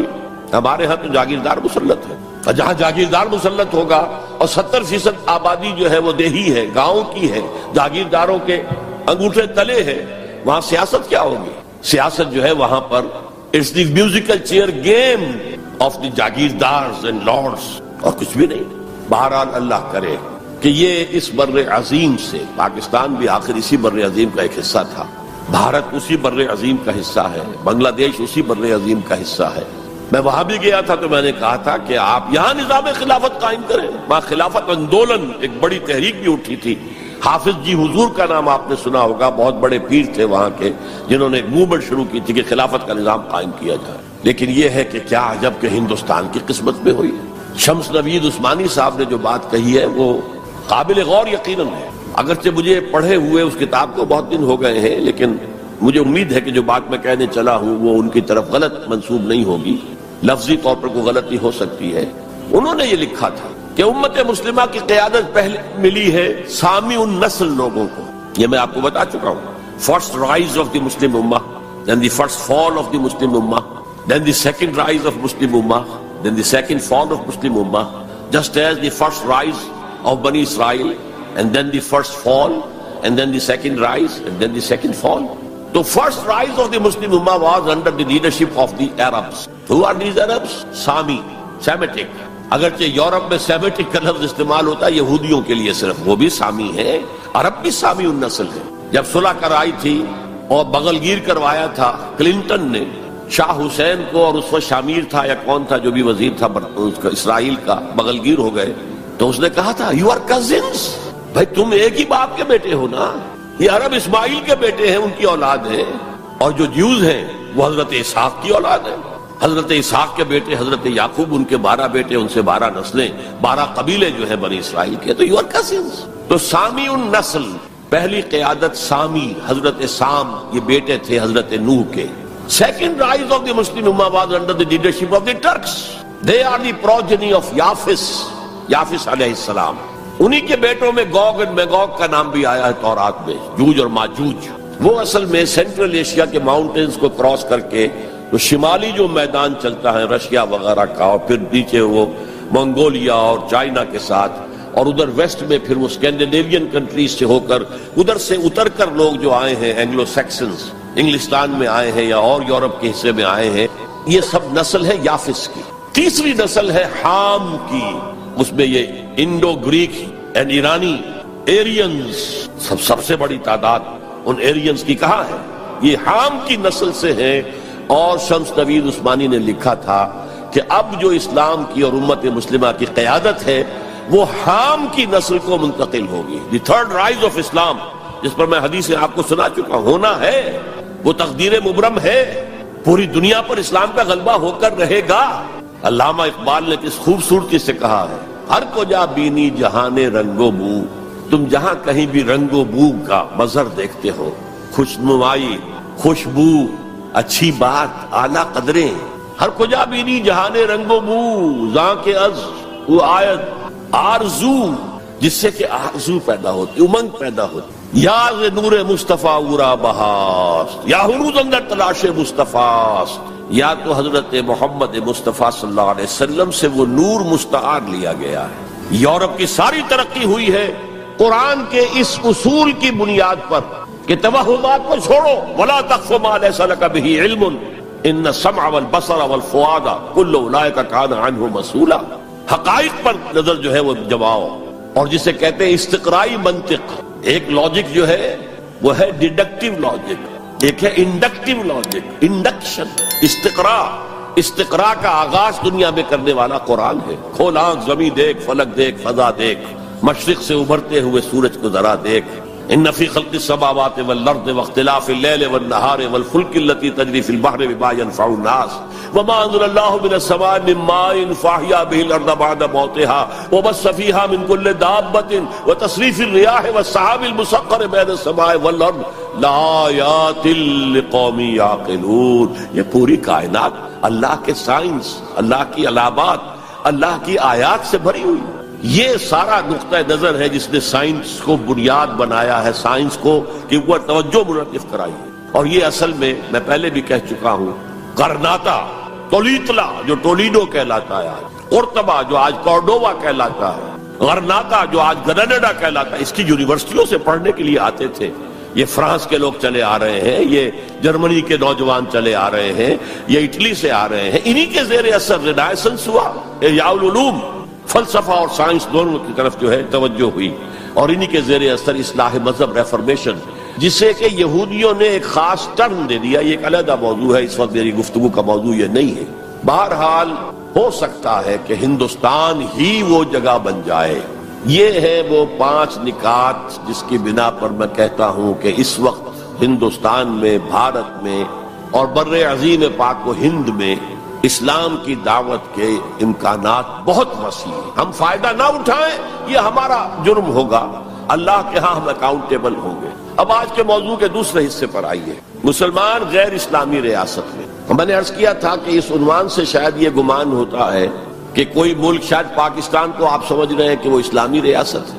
اسلامی ریاست کا کوئی وجود اس وقت روئے ارضی پر موجود نہیں ہے، لہذا کوئی فرق نہیں ہے۔ اس پہلو سے کوئی فرق واقع نہیں ہوتا۔ مسلمان اکثریت کا ملک، مسلمان اقلیت کا ملک، کیا فرق واقع ہوا؟ کوئی فرق واقع ہے، اس لیے کہ اوپر تو نظام جو ہے وہی طاغوت کا نظام ہے، وہی سیکولر نظام ہے، وہی انٹرسٹ بیسڈ اکانومی کا جو ہے نظام ہے، وہی بے حیائی، بے پردگی اور فحاشی کا نظام ہے جو چلا آ رہا ہے، اور جس کو وہ اب social engineering program under the United Nations Organization, social engineering, جس کے اصول کیا ہے؟ پروسٹیٹیوشن کو بھی ایک باعزت پیشہ قرار دیا جائے۔ ان کے لیے نام جو ہے کوائن کیا گیا سیکس ورکرز۔ ہومو سیکسولیٹی کو بھی ایک نارمل اورینٹیشن قرار دیا جائے۔ نارمل ہے، نارمل نہیں ہے۔ nobody should object to it۔ عورت اور مرد بالکل برابر ہوں، شادی کے قوانین کے ضمن میں بھی اور ہر اعتبار سے برابر، وراثت میں بھی برابر۔ اور عورت اگر گھر کا کام کرے تو ویج طلب کر سکتی ہے مرد سے، شوہر سے، اور اگر وہ حمل کی سختیاں برداشت کرے اور وضع حمل کی تکلیف برداشت کرے اس پر بھی وہ معاوضہ مانگ سکتی ہے شوہر سے۔ اس طرح کی چیزیں، سوشل انجینئرنگ پروگرام۔ معاشرے کا تیا پانچا ہو گیا ان کے ہاں، فیملی لائف کے ٹکڑے ہو گئے، بکھر گئی فیملی لائف، ہے ہی نہیں، شادی کا بندھن نہیں۔ We are living together, that's all, we are not married. بچے بھی ہو رہے ہیں but we are not married, اس لیے کہ وہ میرج کے قوانین ایسے بنا دیے گئے کہ مرد اس کو گوارا کرنے کو تیار نہیں۔ آپ نے کسی سے میرج کی اور کچھ دنوں کے بعد آپ کی اس کے ساتھ نہیں بنی، طلاق دیں گے، آدھی پوری پراپرٹی، پورا اپنا سرمایہ آدھا دینا پڑے گا۔ کون مرد اس کے لیے تیار ہو؟ خام خواہ کائے کو؟ عورت کو تو مرد کی ضرورت ہے کہ نہیں ہے؟ وہ رہے گی میرے ساتھ، we are living together, we are not married. یہ ہے جو اقبال نے بات کہی تھی، وہ 100% پوری ہو چکی ہے۔ تہذیب ختم ہو چکی ہے، تہذیب سڈاس بن چکی ہے۔ مغربی تہذیب، تمہاری تہذیب اپنے خنجر سے آپ ہی خودکشی کرے گی، جو شاخ نازک پہ آشیانہ بنے گا ناپائیدار ہوگا۔ اب آپ نے سنا ہوگا بش صاحب واز کہتے ہیں شادی کرو، شادی کرو، شادی کرو۔ اب وہاں یہ واز کہنا پڑتا ہے شادی کرو، میرج کے کانٹیکٹ کے اندر بندھو۔ بہرحال اس وقت کا سارا عالم انسانی بشمول عالم اسلامی کے طاغوت کی گرفت میں ہے، اور یہ طاغوت اصل میں دجالیت، دجل فریب کو کہتے ہیں۔ اللہ کی ذات کے اوپر اس کائنات کا پردہ آ گیا ہے، ہم اس کائنات کو پوج رہے ہیں، کائنات کو پڑھ رہے ہیں، سیکھ رہے ہیں، سمجھ رہے ہیں، خدا کو بھول گئے۔ حیات اخروی پر حیات دنیاوی نے پردہ ڈال دیا ہے، دجل۔ اصل زندگی وہ ہے، اسے بھول گئے ہیں اور اس زندگی میں مگن ہے، گم ہے۔ کافر کی یہ پہچان کے آفاق میں گم ہے، اور مومن کی یہ پہچان کے گم اس میں ہے آفاق۔ یہ سارا نظام دجالیت کا نظام ہے، اور پورے عالم اسلام پر یہ حاوی ہے، مسلط ہے، کوئی ایک ملک بھی اس سے بچا ہوا نہیں۔ اس پس منظر میں دیکھیے، اسلام ایک اصولی انقلابی دعوت ہے، بدلو اس نظام کو، بدلو اس نظام کو۔ یہ جتنا کام مشکل پاکستان میں اتنا ہی یہاں ہے، کیا فرق ہے؟ 57 سال ہو گئے ہمیں، جو ملک لیا تھا اسلام اسلام اسلام اسلام کی رٹ لگا کر، وہ کہاں اسلام لایا؟ مسجدیں عالی شان بنا دی ہیں، ٹھیک ہے، لیکن اس کے علاوہ کیا؟ کہاں اسلام؟ کہاں اسلام کا سیاسی نظام؟ کہاں اسلام کا معاشی نظام؟ کہاں اسلام کا معاشرتی نظام؟ مخلوط معاشرہ ہے۔ صدر ضیاء الحق نے جب پی آئی اے کو ڈرائی کیا، شراب اس میں سرو کرنی بند کر دی، ورنہ پہلے انٹرنیشنل فلائٹس میں شراب سرو ہو جاتی، لیکن اس نے بند کی۔ میں نے کہا، اور میں اس زمانے میں ان سے کچھ قریب تھا، میں نے کہا آپ نے بڑا اچھا کام کیا، دنیا تو یہی کہے گی کہ دقیانوسی آدمی ہے، یہ کیا کر رہا ہے؟ لیکن میں نے کہا آپ نے ایک چیز جو حرام ہے وہ تو بند کر دی ہے، دوسری چیز یہ ایئر ہاسٹسز جو جاتی ہیں، یہ کون سی شریعت کی روح سے جائز ہے؟ آپ حج پر نہیں جانے دیتے مسلمان عورت کو محرم کے بغیر، حالانکہ عام طور پر ادھیڑ عمر کی عورتیں، بڑی عمر کی عورتیں جاتی ہیں حج کے لیے، محرم کے بغیر نہیں جائے گی، نہ عمرے پر جائے گی۔ اور یہ جوان لڑکیاں جو جا رہی ہیں، ان میں کے ساتھ کون سا محرم ہوتا ہے؟ چپ، خاموش، کوئی جواب نہیں۔ میں نے کہا کیا کھانے اور ناشتے کی ٹرے جو ہے وہ مرد نہیں رکھ سکتے آگے؟ یہ ہے ہمارا طرز عمل کہ اسلام کی کوئی ایک چیز قبول، سر پر، سر آنکھوں پر، اور دوسری چیز جو ہے پاؤں تلے رون دی جائے، جس کی سزا ہمیں مل رہی ہے، الا خزی فی الحیات الدنیا ویوم القیامت یردون الی اشد العذاب۔ تو اب میں نے عرض کیا، کوئی ملک ہو، اقلیت میں مسلمان ہو، اکثریت میں ہو، کوئی فرق واقع نہیں ہوتا، ہر جگہ پر اسلام کو ایک اصولی انقلابی دعوت کی حیثیت سے پیش کیا جائے۔ نمبر 3، اکثریت اقلیت کا مسئلہ تو اس سے حل ہوتا ہے کہ ہمارے لیے اسوہ کامل ہے محمد رسول اللہ کی ذات مبارکہ۔ وہ تو اکیلے تھے جب انہوں نے کام شروع کیا تھا۔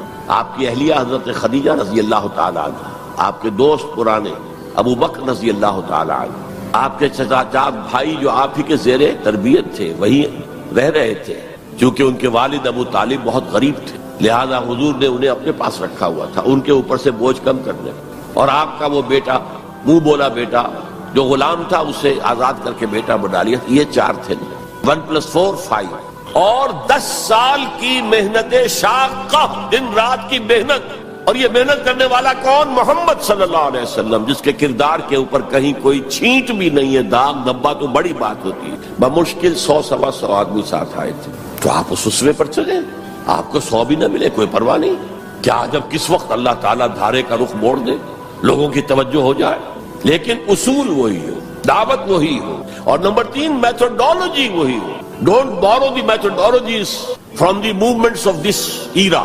جمہوریت کے ذریعے سے کچھ ہو جائے اور کوئی دہشت گردی کے ذریعے سے کہیں اسلام آ جائے، these are not the methodologies of Muhammad صلی اللہ علیہ وسلم۔ الیکشن میں حصہ لینے سے سوال ہی پیدا نہیں ہوتا، الیکشنز ہوتے ہیں کسی نظام کو چلانے کے لیے، نہ کہ کسی نظام کو بدلنے کے لیے۔ اگر امریکہ میں کمیونسٹ ہو اور ہیں، اب بھی ہیں، تو کیا وہ الیکشن لڑیں گے؟ وہ تو انقلاب برپا کریں گے، کلاس کانشسنس پیدا کریں گے، ہیوز اور ہیو ناٹس کے درمیان ایک مغایرت پیدا کریں گے، پھر وہ ہیو ناٹس کو آرگنائز کریں گے، اور اگر آرگنائزیشن مضبوط ہو جائے تو سم ہاؤ اور دی ادر، بائی ہک اور by crook, they will change the system. انتخابات کے ذریعے سے سسٹم چینج نہیں ہوتا۔ تو میتھڈالوجی آف محمد صلی اللہ علیہ وسلم، that is the must, we have to follow it. اس میں کس حد تک کامیابی ہو، حضور صلی اللہ علیہ وسلم ایک لائف سپین میں آپ نے سارا کام کر دیا۔ 10 برس میں تو بمشکل 125 آدمی ہاتھ آیا تھا، اور اگلے 10 برس میں ٹوٹل ریولوشن کمپلیٹ ہو گیا۔ آئندہ یہ کبھی نہیں ہو سکے گا۔ May be we have to take generations, 3-4 generation میں جا کر بات پوری ہو، لیکن میتھڈالوجی وہی رہے گی۔ ٹائم فیکٹر جو ہے وہ بڑھ جائے گا، اور یہ عمل یقیناً کافی عرصے سے شروع ہو چکا ہے۔ وہ احساس میں آپ کے سامنے رکھ چکا ہوں، وہ احساس اب امت مسلمہ میں بڑے وسیع پیمانے پر ہے کہ اسلام صرف مذہب نہیں، دین ہے۔ دین اپنا غلبہ چاہتا ہے۔ دین تو ہوتا ہی دین تب ہے جب کہ وہ غالب ہو، دین مغلوب ہو گیا تو مذہب ہو گیا۔ اس اعتبار سے یہ احساس اب کافی بڑے حلقے کے اندر موجود ہے. البتہ میتھڈالوجی کے بارے میں امت مسلمہ بھٹک رہی ہے ادھر سے ادھر. اقبال نے جو شعر کہا تھا کہ نشان راہ دکھاتے تھے جو ستاروں کو، ترس گئے ہیں کسی مرد راہ داں کے لیے. اللہ کا شکر ہے، میں اللہ کا شکر ادا کرتے ہوئے کہہ رہا ہوں اور کسی خود ستائی کے جذبے کے بغیر کہہ رہا ہوں، اللہ نے مجھ پر سیرت محمد صلی اللہ علیہ وسلم کو کھول دیا. جیسے میں نے پرسوں کہا تھا کہ ایک حدیث نے تاریخ کے ایک بہت بڑے صندوق کو میرے لیے کھول دیا. لَيَأْتِيَنَّ عَلَىٰ أُمَّتِي مَا أَتَىٰ عَلَىٰ بَنِي إِسْرَائِيلَ حَسْبَ النَّعْلِ بِالنَّعْلِ. میری امت پر بھی وہ سارے حالات وارد ہو کر رہیں گے جو بنی اسرائیل پہ ہوئے تھے، بالکل ایسے جیسے ایک جوڑے کی دو جوتیاں ایک دوسرے کے مشابہ ہوتی ہیں. اسی طرح اللہ تعالیٰ نے سیرت النبی کو مجھ پر کھولا، میں نے اس کا انالیسس کیا، تجزیہ کیا اور اس سے انفر کیا ہے اور چیلنج کرتا ہوں. The process of a true revolution can be deduced, can be inferred only from the seerah of Muhammad صلی اللہ علیہ وسلم. اس کی وجہ کیا ہے؟ تاریخ انسانی کے باقی سارے انقلاب جزوی تھے. فرینچ ریولوشن میں صرف سیاسی نظام بدلا اور کچھ بھی نہیں بدلا. عقائد وہی رہے، اخلاق وہی رہے، معاشی نظام وہی رہا جو پہلے تھا، صرف سیاسی نظام بدلا. بولشوک ریولوشن میں معاشی نظام بدلا، باقی معاشرہ وہی تھا، سوشل ویلیوز وہی تھیں، وہی عیسائیت جو کہ تو قائم تھی. صرف ایک ریولوشن ہے پوری ہیومن ہسٹری میں جس نے ٹوٹل چینج کیا. عقیدے بدل گئے، اخلاق بدل گئے، صبح و شام کے انداز بدل گئے، شب و روز کے نقشے بدل گئے، نظام بدل گیا، سیاسی نظام، نیا سیاسی نظام. میں آپ کو بتا چکا ہوں the historical role of Islam پر ایم این رائے کی کتاب پڑھیے اسے. اچھا، اور یہ تاریخی انقلاب، عظیم ترین انقلاب تاریخ کا، یہ ایک لائف سپین میں مکمل ہو گیا. فرینچ ریولوشن کے لیے فکر دینے والے روسو، والٹیئر وغیرہ بیسیو جو ہے صاحب قلم تھے، ان کا ایکچوئل انقلاب برپا کرنے میں کوئی حصہ نہیں. They were men of the letters، desk workers تھے، بیٹھ کر لکھ سکتے تھے، میدان میں آ کر لیڈ نہیں کر سکتے. یہی وجہ ہے کہ فرینچ ریولوشن بڑا بلڈی ریولوشن، بہت خون بہا ہے، فساد، ہنگامہ. There was no leader، leader less mob. ایک فکر تو آ گیا لیکن موب تو بالکل لیڈر لیس تھا. بولشوک ریولوشن کے اندر میں نے بتایا آپ کو، اس کا فکر دینے والے مارکس اور اینجلز، وہ تو جرمنی میں بیٹھ کر کتاب لکھی ہے اور وہ تکمیل اس کی ہے داس کیپیٹال کی انگلستان کے اندر. انگلستان میں آج تک وہ انقلاب نہیں آیا. یہ بولشوکس اینڈ بولشوکس نے رشیا کے اندر اور عین وقت کے اوپر آ کر لینن نے اس کی قیادت سنبھال لی، ہائی جیک کیا. ادروائز دی بولشوکس ور مور امپورٹنٹ. بہرحال یہاں یہ ہے کہ ایک شخص ہے، وہ ایک شخص سے دعوت شروع کر رہا ہے، تنکا لا کر اپنا گھونسلہ بنا رہا ہے، اور پھر وہی شخص جو اسٹریٹ پریچر تھا وہی آرمیز لیڈ کر رہا ہے. تو methodology of a revolution can be deduced only, the only source, if you want to know what is the methodology of a true revolution, the only source is the seerah of Muhammad صلی اللہ علیہ وسلم. اور جیسا کہ میں نے آپ کو بتایا تھا حدیث نبوی کہ حضور نے 5 ادوار گنوائے تھے اپنے دور سے لے کر دور نبوت، دور خلافت علی منہاج النبوہ، جسے ہم خلافت راشدہ کہتے ہیں. حدیث میں لفظ ہے خلافہ علی منہاج النبوہ، نبوت کے نقش قدم پر خلافت. پھر تیسری کاٹ کھانے والی ملوکیت، چوتھی غلامی والی ملوکیت، جبکہ انگریزوں کے غلام ہو گئے، فرانسیسیوں کے غلام ہو گئے، اطالویوں کے غلام ہو گئے، اسپینیئرز کے غلام ہو گئے، ڈچ کے غلام ہو گئے، پورچوگیز کے غلام ہو گئے. اور اس کے بعد آپ نے فرمایا پھر خلافت علی منہاج النبوت کا دور آئے گا. اور اس کے ضمن میں امام مالک رحمۃ اللہ علیہ کا ایک بڑا ذری قول ہے، لن يصلح آخر هذه الامہ الا بما صلح به اولها. اس امت کے آخری حصے کی، آخری حصہ کون سا ہوگا؟ خلافت علی منہاج النبوہ. آخری حصے کی اصلاح ہرگز نہیں ہو سکے گی مگر اسی طریق پر جس طریق پر کہ پہلے حصے کی اصلاح ہوئی، طریق محمدی صلی اللہ علیہ وسلم. ہم جب دیکھتے ہیں محمد کا نقشہ مکے میں صلی اللہ علیہ وسلم، تو وہ نبی تھا یا نہیں تھا یہ تو علیحدہ ہے، لیکن نبیوں کا سا نقشہ ہے. درویشی ہے، لوگ گالیاں دے رہے ہیں، کوئی پاگل کہہ رہا ہے، وہ دعائیں دے رہے ہیں، پتھراؤ کیا جا رہا ہے، وہ پھر بھی بد دعا نہیں دیتے. درویشی، دعوت، تبلیغ. جیسے مسیح کبھی وہاں گئے واس کر رہے، کبھی وہاں گئے واس کر رہے، کبھی وہاں گئے واس کر رہے. ایسے حضور اسٹریٹ پریچنگ بھی کر رہے ہیں. جو میلے ہوتے تھے، بازار لگتے تھے، ان میں جا کے تبلیغ کرتے تھے، تقریریں کرتے تھے. تو یہ نقشہ تو ہے، نقشہ یہ تو ہے. وہ تھے یا نہیں تھے اس کو چھوڑ دو، لیکن یہ نقشہ جو ہے نبیوں کا ہے. But here he failed. اور ان کے کہنے کے مطابق he had to run away, to flee. They call it the flight to Medina. ہجرت نہیں کہتے وہ، flight، فرار.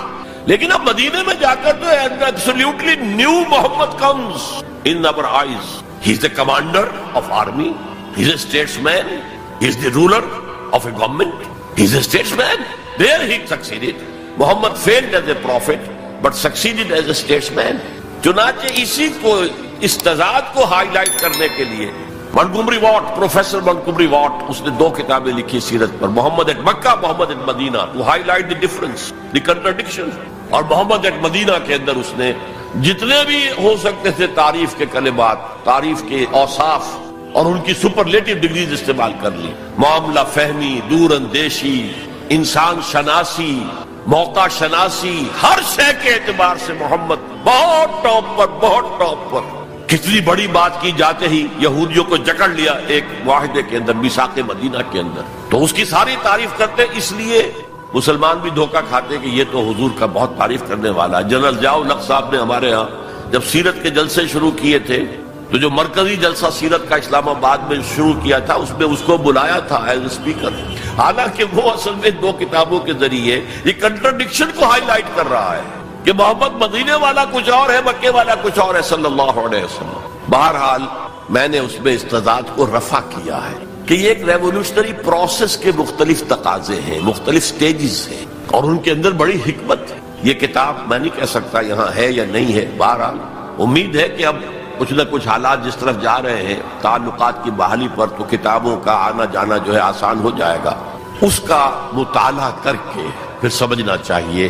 اب میں آخر میں علامہ اقبال کے 2 شعر جو ہیں میتھڈالوجی آف محمد کو جس نے سمرائز کر دیا ہے، اللہ تعالیٰ کے ساتھ اپنا ایک مکالمہ نقل کرتے ہیں. کس کیفیت میں ہوں گے، کیا کس عالم میں ہوں گے جب یہ شعر کہے گفتند جہان ماں آیا بے تمہیں سازت. اللہ نے مجھ سے کہا ہے اقبال، ہم نے تمہیں جس دنیا میں بھیجا ہے وہ تمہیں اچھی لگی، اچھی ہے، سازگار ہے تمہارے لیے؟ گفتم کے نمی سازت. میں نے کہا نہیں، مجھے پسند نہیں، یہ تو ریپریسو ہے، یہ ایکسپلائٹیٹو ہے. ایک اور شعر ہے ان کا اردو کا، تو قادر و عادل ہے مگر تیرے جہاں میں ہے تلخ بہت بندہ مزدور کے اوقات. تو مجھے تو پسند نہیں ہے یہ دنیا. گفتم کے نمی سازت، گفتند کے برہم زن، اچھا توڑ دو اس کو، پھوڑ دو، ختم کر دو اس کو. اور کیسے کرو؟ 2 مصروں میں با نشہ درویشی در ساز و دمادم زن. پہلا مرحلہ درویشی کا ہے، دعوت کا ہے، تبلیغ کا ہے. تمہیں جو کہا جائے، پاگل کہا جائے، مجنون کہا جائے، شاعر کہا جائے، ساحر کہا جائے، مسحور، سنو اور برداشت کرو. برداشت. مار کھانی پڑتی ہے، کھاؤ. پتھراؤ ہوتا ہے، سہو اپنے جسم اثر پر. بانشہ درویشی در ساز و دمادم، بدھ مت کے بھکشو بن جاؤ. لیکن کیوں پختہ شوی، جب پختہ ہو جاؤ، تیار ہو جاؤ، معتدب تعداد میں لوگ تمہیں مل جائیں، وہ منظم ہوں، وہ سم و تعاد کی پابندی کرتے ہوں، وہ اپنے وجود پر اپنے گھر میں اسلام نافذ کر چکے ہوں، اگر یہ طاقت حاصل ہو جائے، جو پختہ شوی خود را بر سلطنت جم زن، تو اپنے آپ کو سلطنت جم کے ساتھ ٹکرا دو. یہ پروسیس ہے مدینے کا.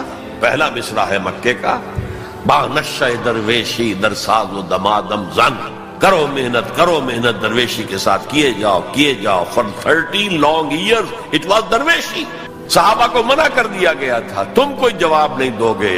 نو retaliation, no raising of hands even in self defence. با نشہ درویشی در ساز و دمادم زن، کیوں پختہ شوی خود را بر سلطنت جم زن. اب تمہیں اس اللہ کی حکومت قائم کرنی ہے. سلطنت جم سے ٹکرا جاؤ، توڑ پھوڑ دو، برہم زن، توڑ پھوڑ کر رکھ دو اس غلط نظام کو. یہ ہے طریق محمدی 2 مصروں کے اندر. تو میرے نزدیک مسلمان چاہے وہ مسلم اکثریت کے ممالک میں رہ رہے ہوں، لیکن وہاں اسلام کا نظام نہیں ہے. یونیورسل ہے اس وقت، سیکولرزم یونیورسل. اکانومی کا نظام، سود کا، بینک کا، یونیورسل. تہذیب وہ مخلوط تہذیب جس میں شرم، حیا، عفت، عصمت کے تصورات اب اڑ جائیں گے، ایویپوریٹ ہو جائیں گے، ختم ہو جائیں گے. یہ کوئی دن کی بات ہے. مرد ہوش مند اقبال نے کہا تھا، غیرت نہ تجھ میں ہوگی نہ زن اوٹ چاہے گی. عورت کو اوٹ بھی درکار نہیں ہوگی کہ کہیں اوٹ میں ہو کر اس کے ساتھ جو ہے وہ زنا کیا جائے. کھلم کھلا بھی ہو تو کیا حرج ہے. یہ کوئی دن کی بات ہے. مرد ہوش مند، غیرت نہ تجھ میں ہوگی نہ زن اوٹ چاہے. اور اس طرف جا رہا ہے پورا پروگرام یونائٹڈ نیشنز آرگنائزیشن کی جنرل اسمبلی کے تحت ہوا ہے. پہلے ایک کانفرنس ہوئی تھی قاہرہ میں، کائرو، پھر ہوئی بیجنگ، دونوں طرف سے ایشیا کو جکڑنے کے لیے، اس لیے کہ ابھی ایشیا میں اور خصوصاً مسلمان ممالک میں اور یقیناً ہندوستان میں بھی فیملی سٹرکچر ابھی مضبوط ہے، ابھی بزرگوں کا کچھ ادب ہے، لحاظ ہے، والدین کی خدمت ہے، ابھی شرم اور حیا کے کچھ اثرات ہیں، اگرچہ ہمارا ایلیٹ طبقہ جا چکا، مغربی رنگ کے اندر رنگا جا چکا ہے، لیکن یہ کہ ہیں. اور اس کو توڑنے کے لیے ادھر کائرو کانفرنس، ادھر بیجنگ کانفرنس، پھر Beijing +5 conference under the auspices of United Nations Organization. اور اس کا فیصلہ کیا ہے؟ Social engineering program. اب اس پورے سوشل سٹرکچر کو توڑ کر ایک نیا سٹرکچر لانا ہے. عمارت کو گرا کر نئی عمارت بنانی ہے. گفت رومی ہر بنائے کوہنا کا باداں کنند، تو نہ دانی اولا تعمیر را ویرا کرند. گفت رومی نے کہا ہے کہ جو بھی کوئی بنائے کوہنا ہے، پرانا نظام ہے، اس کو اگر آپ تلپٹ کرنا چاہتے ہیں، کوئی اور نیا نظام لانا چاہتے ہیں، تو پہلے نظام کو گرانا پڑے گا، پہلی عمارت کو گرانا پڑے گا. تو یہ سوشل سٹرکچر جو ٹوٹ پھوٹ چکا ہے ویسٹ میں، اب وہ چاہتے ہیں کہ ایسٹ میں بھی ٹوٹ پھوٹ جائے. بہرحال ہمیں جو اصل موضوع تھا، مسلمان غیر اسلامی ریاست میں، مسلمان ایک داعی امت کا نام ہے، یہ قوم نہیں ہے، امت ہے. ہم مقصد لوگوں کا مجموعہ. وَلْتَكُن مِّنكُمْ أُمَّةٌ يَدْعُونَ إِلَى الْخَيْرِ وَيَأْمُرُونَ بِالْمَعْرُوفِ وَيَنْهَوْنَ عَنِ الْمُنكَرِ. داعی بن کر کھڑے ہوں، اور یہ دعوت ریولوشن اورینٹڈ ہونی چاہیے، نظام کو بدلنے کی تیاری کرنے والی دعوت. کہیں بھی ہو، مسلم مائنورٹی کنٹری میں ہو، مسلم میجورٹی کنٹری میں ہو، یہاں تک کہ چاہے اکیلا ہو کوئی شخص دنیا کے اندر کسی ملک میں، he has to do it. اگر وہ مسلمان ہے، بلکہ صحیح معنی میں اگر وہ بندہ مومن ہے. اقول قولی ھذا واستغفر اللہ لی ولکم ولسائر المسلمین والمسلمات. سوال و جواب کے سیشن کی طرف چل رہا ہوں. پہلا سوال محمد عادل ہیں. What are the rights of a non Muslim in a Muslim state? Kindly explain the concept of jizya. یہ بڑا اچھا سوال ہے. میں مسلم اسٹیٹ کا تو نہیں کہتا، اس لیے کہ وہ تو آج کل اس سے سیکولر نظاموں پر چل رہے ہیں، ایکول سٹیزن شمار ہوتے ہیں. لیکن اسلامک اسٹیٹ میں یہ ہے کہ نان مسلم ول بی مائنورٹیز. جیسے میں نے کہا، یہاں مسلمانوں کو مائنورٹی اسٹیٹس اپنے لیے قبول کر لینا چاہیے، کیونکہ آپ نے ایک علیحدہ قوم ہونے کے مطالبے پر اور دعوے پر آپ نے، یہ تو ہندوؤں کے لیے تو بھارت ماتا اتنا ہی متبرک تھا جتنا کہ گو ماتا، آپ نے اس کے ٹکڑے کرا دیے. اور اس میں بڑا ہاتھ آپ لوگوں کا ہے، آپ کے آباء و اجداد کا ہے، ہندوستان کے رہنے والوں کا. مسلم لیگ کی قیادت بیسیکلی مائنورٹی پروونسز سے تھی. بہرحال ایک اسلامی ریاست میں غیر مسلم اگرچہ ایکول سٹیزن نہیں ہوگا، پروٹیکٹڈ مائنورٹی ہوگا. یہ پروٹیکشن جو ہے اسی کے لیے لفظ ذمہ ہے. ذمہ داری آپ بولتے ہیں اردو میں. اسلامی ریاست کی ذمہ داری ہوگی اس کی پروٹیکشن، اسے پوری مذہبی آزادی حاصل ہوگی، اس کی عبادت گاہوں کی حفاظت مسجدوں سے زیادہ کی جائے گی. یہ سورہ حج کی ایک آیت ہے، لَهُدِّمَتْ صَوَامِعُ وَبِيَعٌ وَصَلَوَاتٌ وَمَسَاجِدُ يُذْكَرُ فِيهَا اسْمُ اللَّهِ كَثِيرًا. اگر اللہ تعالیٰ دنیا میں کسی قوم کو دوسری قوم کے ذریعے دفع نہ کرتا رہتا، جب کوئی قوم گل سڑ جاتی ہے تو اسے ہٹاتا ہے، کسی کے ذریعے سے تباہ کر دیتا. اگر ایسا نہ ہوتا تو یہ سارے گرجے، راہب گھر اور یہودیوں کی یہ ساری سولوتا، سینیگوگس اور مسجدیں سب ختم ہو جاتی، برباد ہو جاتی، تباہی ہو جاتی. تو مسجدوں کا ذکر بعد میں آ رہا، چرچز کا، راہب خانوں کا، خانقاہوں کا اور جیوش سینیگوگس کا پہلے ہو رہا. اسی طرح انہیں پوری اجازت ہوگی کہ وہ اپنی نیکسٹ جنریشن کو اپنی جو تعلیم دینا چاہیں دیں. انہیں پرسنل لا مکمل اختیار حاصل ہوگا، شادی بیاہ جس طرح چاہیں کریں، طلاق یا سیپریشن کی کوئی شکل رکھنا چاہیں نہ رکھنا چاہیں یہ ان کا معاملہ ہے. یہاں تک کہ انہیریٹنس لا بھی ان کا اپنا ہوگا. پھر ان کے لیے تمام مواقع ہوں گے، وہ سرکاری ملازمتوں میں جائیں، وہ کاروبار کریں، وہ پروفیشنز کے اندر انٹر ہوں، اس کا حاصل کریں اور پریکٹس کریں. البتہ بس دو چیزیں نہیں ہوگی. ایک، لیجسلیٹو پروسیس میں ان کو ایسوسیٹ نہیں کیا جائے گا. ان کی اسمبلی علیحدہ ہو، وہ اپنے ووٹوں سے منتخب کریں تاکہ اپنے مسائل پر حکومت سے گفتگو کر سکیں. معلوم ہو حکومت کو کہ یہ نمائندے ہیں اس کمیونٹی کے، تو ان سے بات کریں. لیکن یہ ہے کہ جو مین لیجسلیٹو اسمبلی ہوگی اس میں نہیں آئے گا غیر مسلم، اس لیے کہ قانون سازی کے لیے وہاں سورس کیا ہے؟ قرآن اور سنت. دے بلیو ان نائدر، نہ قرآن کو مانتے ہیں نہ رسول کو مانتے ہیں کہ اس کی سنت کی کوئی حیثیت ہو. تو اس ایبسولوٹلی لاجیکل. اور دوسرے یہ کہ جو ریاست کے ہائیسٹ لیول کی پالیسی میکنگ ہوگی اس میں ایسوسیٹ نہیں کیا جائے گا. کیونکہ اسلامک اسٹیٹ کی ہائیسٹ پالیسی کیا ہوگی؟ To propagate Islam, to export the Islamic revolution, and from a non Muslim we can't expect to subscribe to this object. دو چیزیں ہیں یہ جن میں باقی وہ فوجی ملازمت ان پر لازم نہیں ہوگی, مسلمانوں پر لازم ہوگی. جب چاہیں گے مسلمان جو ہے ان کو لے آیا جائے گا, ان پر نہیں ہوگی. وہ چاہیں تو شامل ہو جائیں, نہ چاہیں تو نہیں, ان پر جبر نہیں ہوگا. جزیہ اصل میں اسی کی جزا ہے, جزیہ بنا جزا سے, یہ ٹیکس ہے.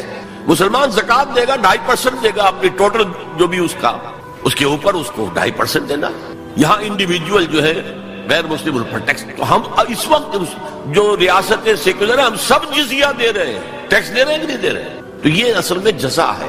تو ایک تو ذمہ کا لفظ گالی بنا دیا گیا, حالانکہ ذمہ کے معنی ہے جن کی پروٹیکشن کی ذمہ داری اسلامی حکومت لیتی ہے. اور نمبر 2 جزیہ تو ٹیکس ہے, باقی یہ ہے کہ انہیں باقی ساری آزادیاں حاصل ہوں گی. تو یہ ہے اسلامی ریاست میں غیر مسلموں کا سٹیٹس اور ان کے حقوق, جیسے کہ میں سمجھتا ہوں. واللہ عالم. ایک خاتون ہے مریم, ان کا سوال ہے کہ اگر انڈیا اور پاکستان نہیں بنتے تو آپ کی نظر میں آج اسلام کس حالت میں ہوتا؟ بڑا سینسیٹیو کوسچن ہے اور پولیٹیکل کوسچن ہے. میں نہیں چاہتا یہاں, اگرچہ میں نے آج مشورہ دیا ہے جس کا تعلق پولیٹیکل ایٹیٹیوڈ سے ہے.